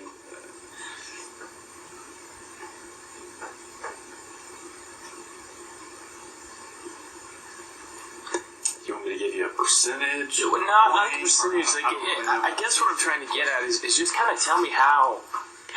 I mean, you said you were adamant you're not getting divorced, didn't want to get divorced. She was adamant she wasn't getting divorced because of the perception that it would.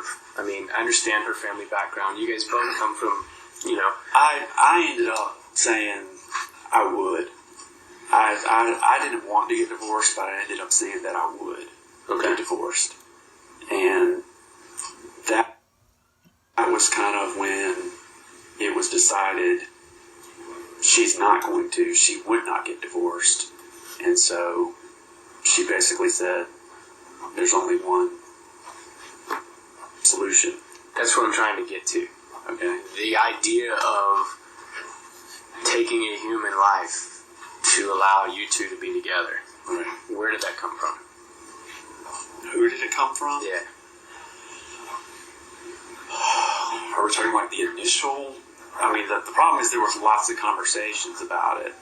And so, How did it build? I mean, how did it eventually, when it started, was it just somebody threw it out there and then just kind of started to roll, or how did it start, grow?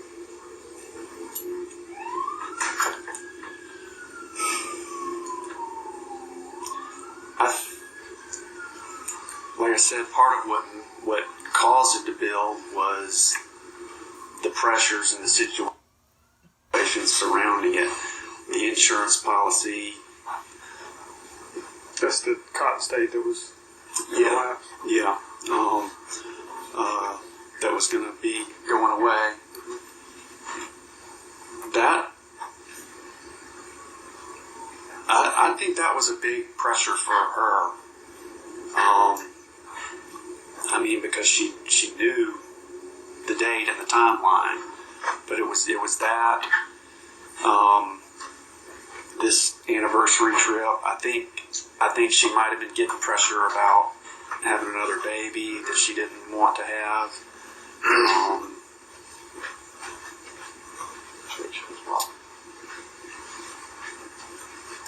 But it was something.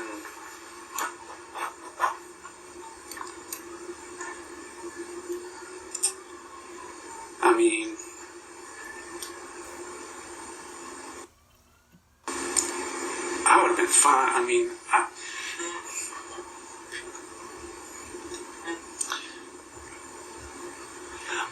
Mike was like, I mean, I know this is ridiculous. This sounds ridiculous, but because I was cheating on him with his wife, and what I ended up doing. But at the same time, he was my best freaking friend, and he was like another son to my dad.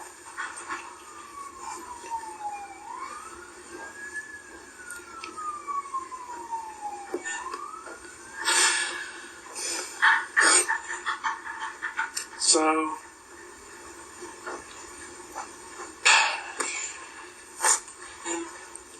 I can't say that on this date, she sent me an email that said, hey, I want you to kill my husband. It just didn't happen like that.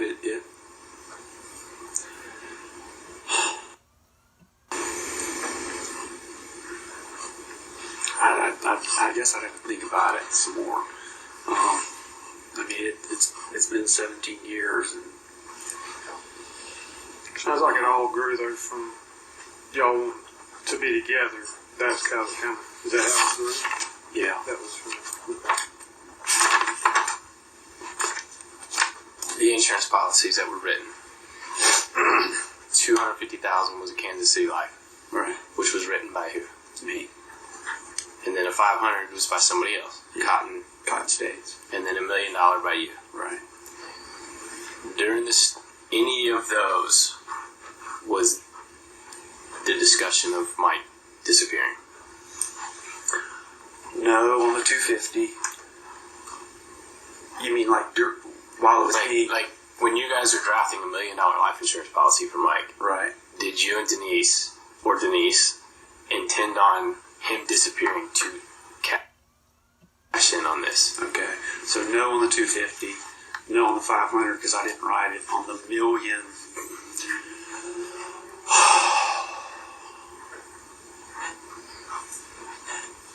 And I'm having to think because I know there were discussions about that policy with Denise. I'm trying to think of what the timing of it was.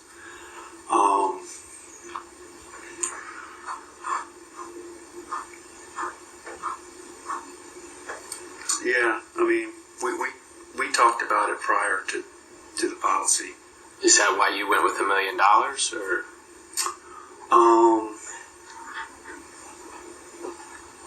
Versus a lower amount? Yeah. Or Yeah. if, I mean,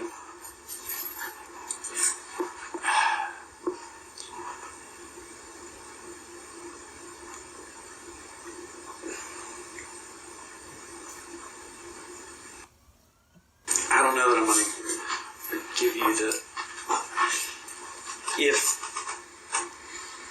up front I had wanted it to be a murder for life insurance deal, I would have done several things differently. I would have made it the policy for more, or I would have checked one box on the application that would have doubled it instantly for an accidental death. I don't know if you heard of double indemnity or accidental death, but you can check one box on the application and it automatically doubles the policy. That wasn't done. I mean, okay, let's go here. You guys did a lot of stuff to cover your tracks, obviously.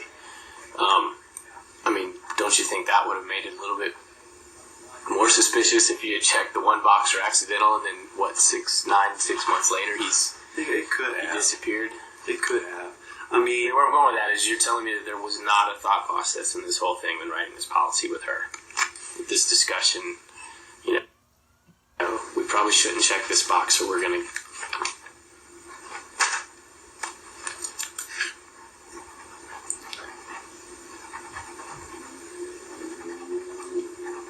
Can I ask you a question? Yeah.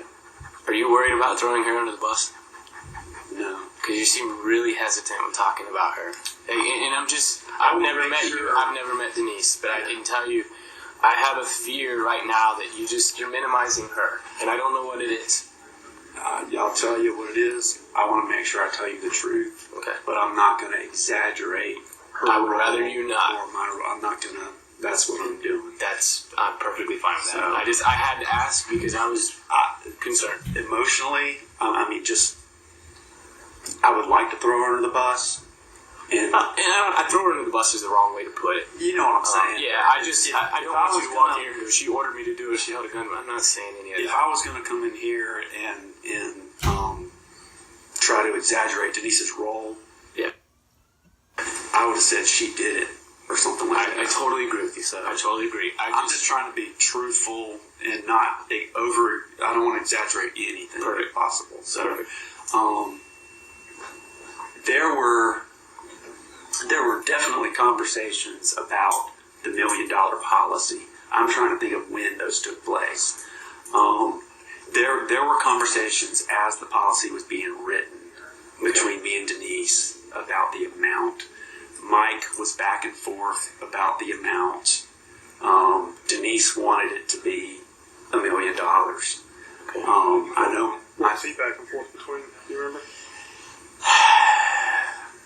I don't remember the lower number. It was a Lower. lower number. Yeah, but I don't remember what it was. I know he talked with his boss, Clay Ketchum, about it. I think Clay told him, get the $1 million if you can.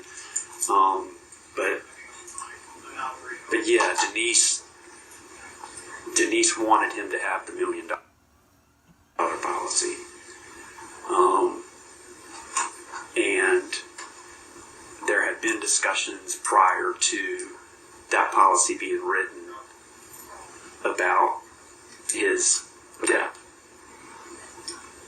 But at those times, it would have been about you guys being able to establish a relationship, not cashing in on insurance policy. And then the policy came about. Correct? His disappearance before this insurance would have been to benefit you two in a relationship status. Yeah, it was kind of like I'm trying to think of. Let me ask you this way. So initially, Mike's disappearance would have been a romantic relationship between you and Denise. That would have been the benefit. The motive of it. The motive of it, correct. And then, I guess when it was kind of agreed upon that this is something that can happen, That it's a possibility. do you guys say, well, let's go ahead and get an insurance policy too? I remember having conversations and statements being made like, well, it'd be good to be with you, but to have the money too would be even better. She would say this. Yeah. Okay. You had said the day, we've gone over this a little bit, but there was, the Saturday it was supposed to happen to the Saturday it did happen. So one was the 16th, one would be the 9th. You said she got cold feet and told him not to go because she knew on December 9th, a week prior, that was supposed to be the day Mike Williams died. Right. Whether it had been an accidental drowning, however it was, Mike Williams was not supposed to come home on the night. Correct. And she told you she got cold feet? Or you don't know? Or what stopped that day? What stopped it? Yeah. I know Mike called you, but was there a conversation between you and her between the Saturdays that said, what happened? Oh, yeah. Yeah. What'd she say?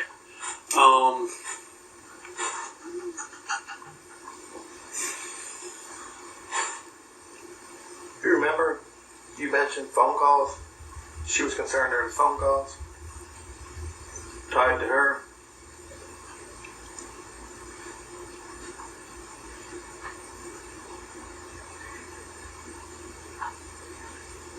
I may have been talking about something different. So you indicated something about she backed off because there were phone calls between you and her. It was too close in time and she wanted to reschedule.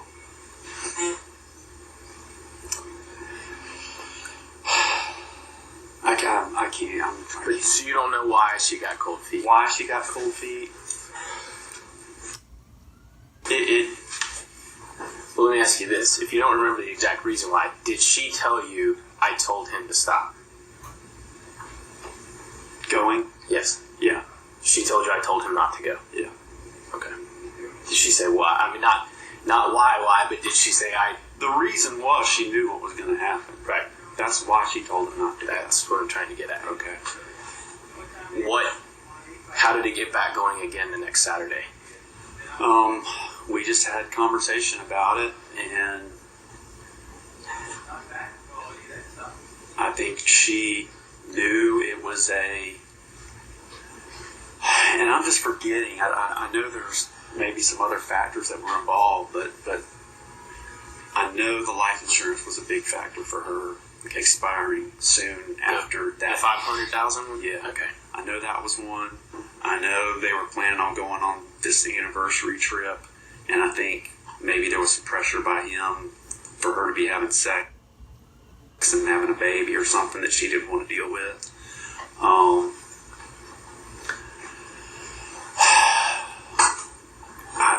I think there was more, but I just can't remember. I get it. But they were going out of town that day. You've harped on that. Actually, we've gone over that a few times about the anniversary trip that she just didn't want to be a part of. Right. These are just questions that now I'm kind of jumping on you. I'm sorry. What type of gun was it? It was a pump gun, a black gun, a cheap one. Like shotgun? Yeah. Okay. You don't remember the brand? I think it was like an off-brand because it was a cheap one that the kid had won at a banquet. You know the kid? No, it was the FSU kid. You just don't know. Okay. You know what size it was? The 12 gauge.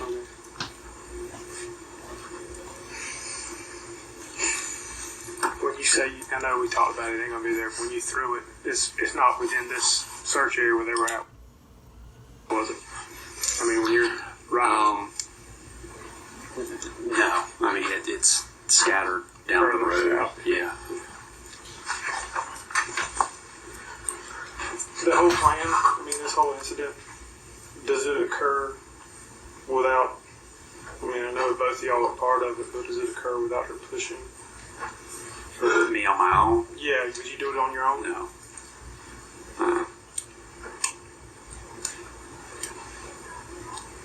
So Brian, you having an affair with this lady for how long? At that point, 3 years. 3 years you're having an affair and you're comfortable with it. You haven't been detected. I didn't want to get a divorce. I didn't want. But for what reason would you have to kill him? Was it all because of her pushing in the insurance? I mean, she wanted that way more than I did. Well, she didn't ask you to do what you've done on your own. No.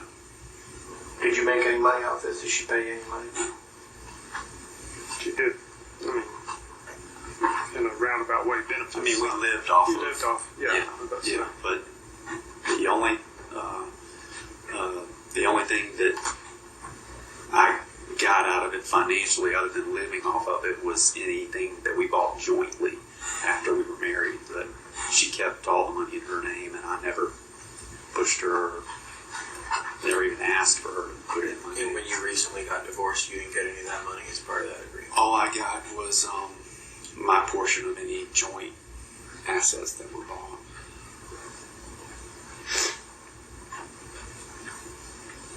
Why do you know the date the affair started so well? It was just a significant date.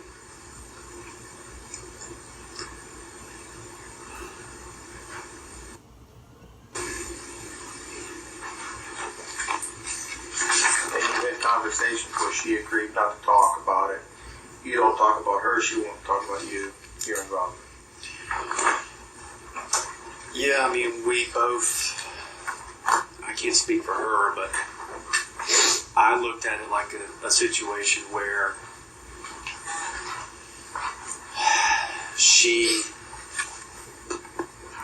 to begin with, I looked at it like a situation where she could not say anything about me because of her involvement. And I thought that she probably looked at it the same way. But then, over time, as things got worse in our relationship, and through things she would say, she made it clear to me that if anything ever came out, I would take the fall for it and she would get off scot-free because, as she always says, all I know is he went hunting that morning and didn't come home. Right. How was the, was there any, y'all talked about it over the years, but like, was it all, don't say nothing, or if you say something, how did it go between y'all as far as keeping it quiet and don't say this to that one? Or? She did not like talking about it at all. Usually it was me that would bring something up if I wanted to discuss it. She would make sure, and I did too, kind of, that we didn't talk at the house, we didn't talk on the phone. We would go to a park and leave our phones in the car and walk across a field to discuss anything. I missed the last part. Well, no, that leads me. I'm going to stop you there, actually, because you're kind of in an area I want to be in. So, does she know where the body is? No. You've never told her where it is? Did you ever... You obviously told her... You never told her it was a shooting.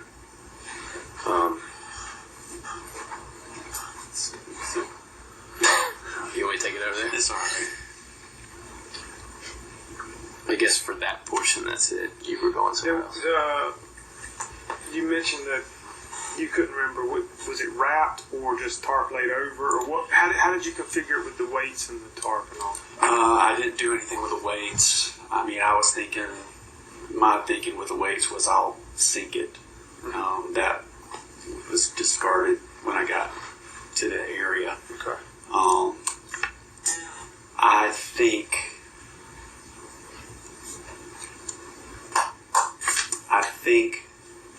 I think that I used a tarp to transport it from my vehicle to the location where he was buried.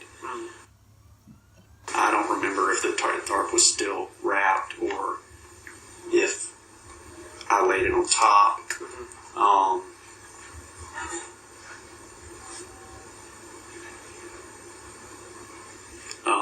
There was something I did forget.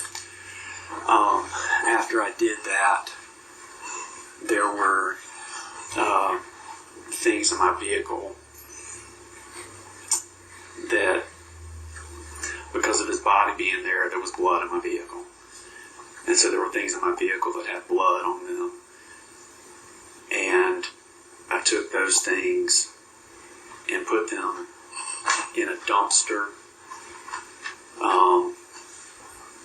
behind Kaiser College at the time. And there was a pond back there, I think, behind Kaiser College, near an apartment complex maybe. And I threw some stuff in the pond.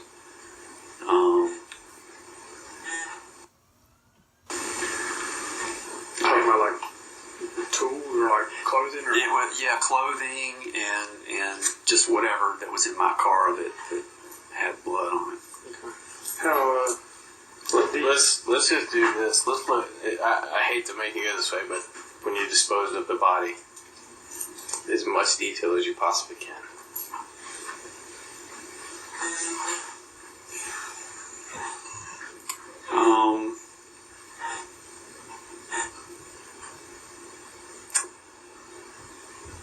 I just moved him from the vehicle to the place where I buried him. Well, let's slow down. You buried him. You had to dig a hole? Yeah. Did you take shovels and stuff from your house? No, I bought the shovel at Walmart. You bought a shovel at Walmart with the weights and the tarp. And everything else. Okay. How deep?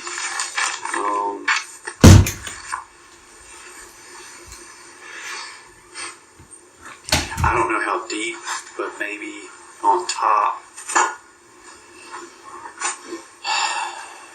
On top would be not very deep.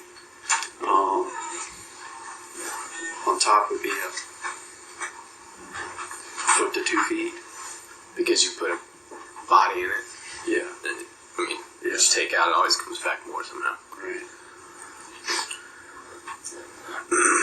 Is it possible to draw kind of a roadmap as far as kind of where you were? Were you off-roading to get there? Did you go trail there, or how did you?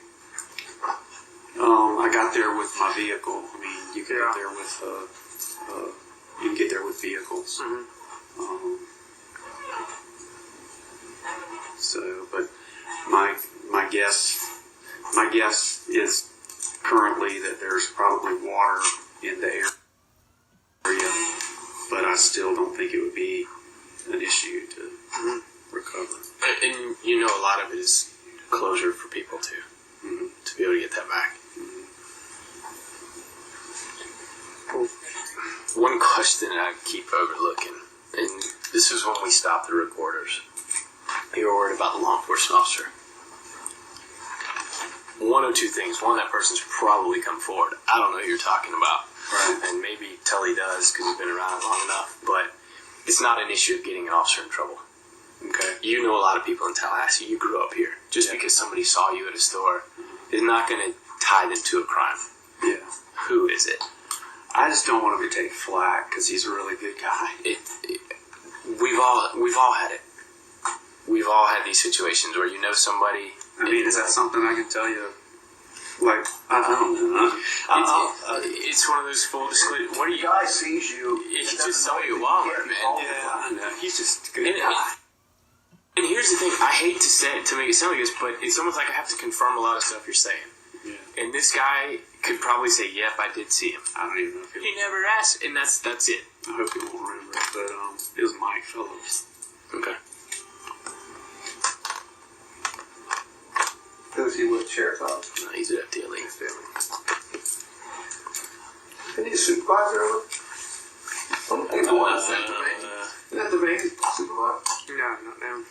Is Mike still there? Or did he leave? Mike's still somewhere else. He's still there, but he's not the Vegas.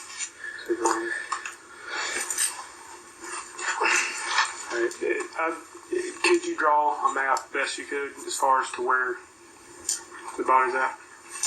How close could you get? I mean, is it? Do we need to step out for a second? Yeah, we need to check that. We're gonna turn these off. 352. Mentor Lawyer met Brian Winchester and Denise Williams when Denise owned the building where the law firm Mentor Lawyer worked for rented office space. The building was managed by Brian Winchester. One evening, on or about 2013, while Mentor Lawyer was working late, Brian and Denise arrived in a red pickup truck with their kids, Brian's son and Denise's daughter, Ansley. Mentor Lawyer witnessed how Brian was forcing the two kids, who seemed to be around 13 or 14 years old at the time, to sweep the front porch of the building. Both kids seemed to be crying, and Brian seemed angry. Denise was giving Brian the silent treatment, and eventually she returned to the red pickup truck where she seemed to be fuming. Mentor Lawyer then returned to his office, and soon thereafter they were all gone. Although Cheryl finally got partial justice for her son with the conviction of Denise Williams, she never got her granddaughter back. Ansley supported her mother when she was charged for the murder and even after her conviction. She spoke in support of her mother at the resentencing hearing. It seems that she still has not reestablished a relationship with her grandmother Cheryl. Ansley ended up keeping the financial windfall that started with the murder of her father. Denise had used the money as well, and in the end, it was agreed that all her money and assets would be transferred to Ansley. Brian Winchester is scheduled to be released on July 30, 2036, when he will be 65 years old. Denise Williams is scheduled to be released about 10 years later on August 28, 2046, when she will be 76 years old. If you want to learn more about this case, we have lots of videos about it here. But for a more in-depth look at the case, we recommend the soon-to-be-published book titled Guilty Creatures, Sex, God, and Murder in Tallahassee, Florida by Makita Brotman. The book is scheduled to be published this summer. Until next time, the Mentor Lawyer team.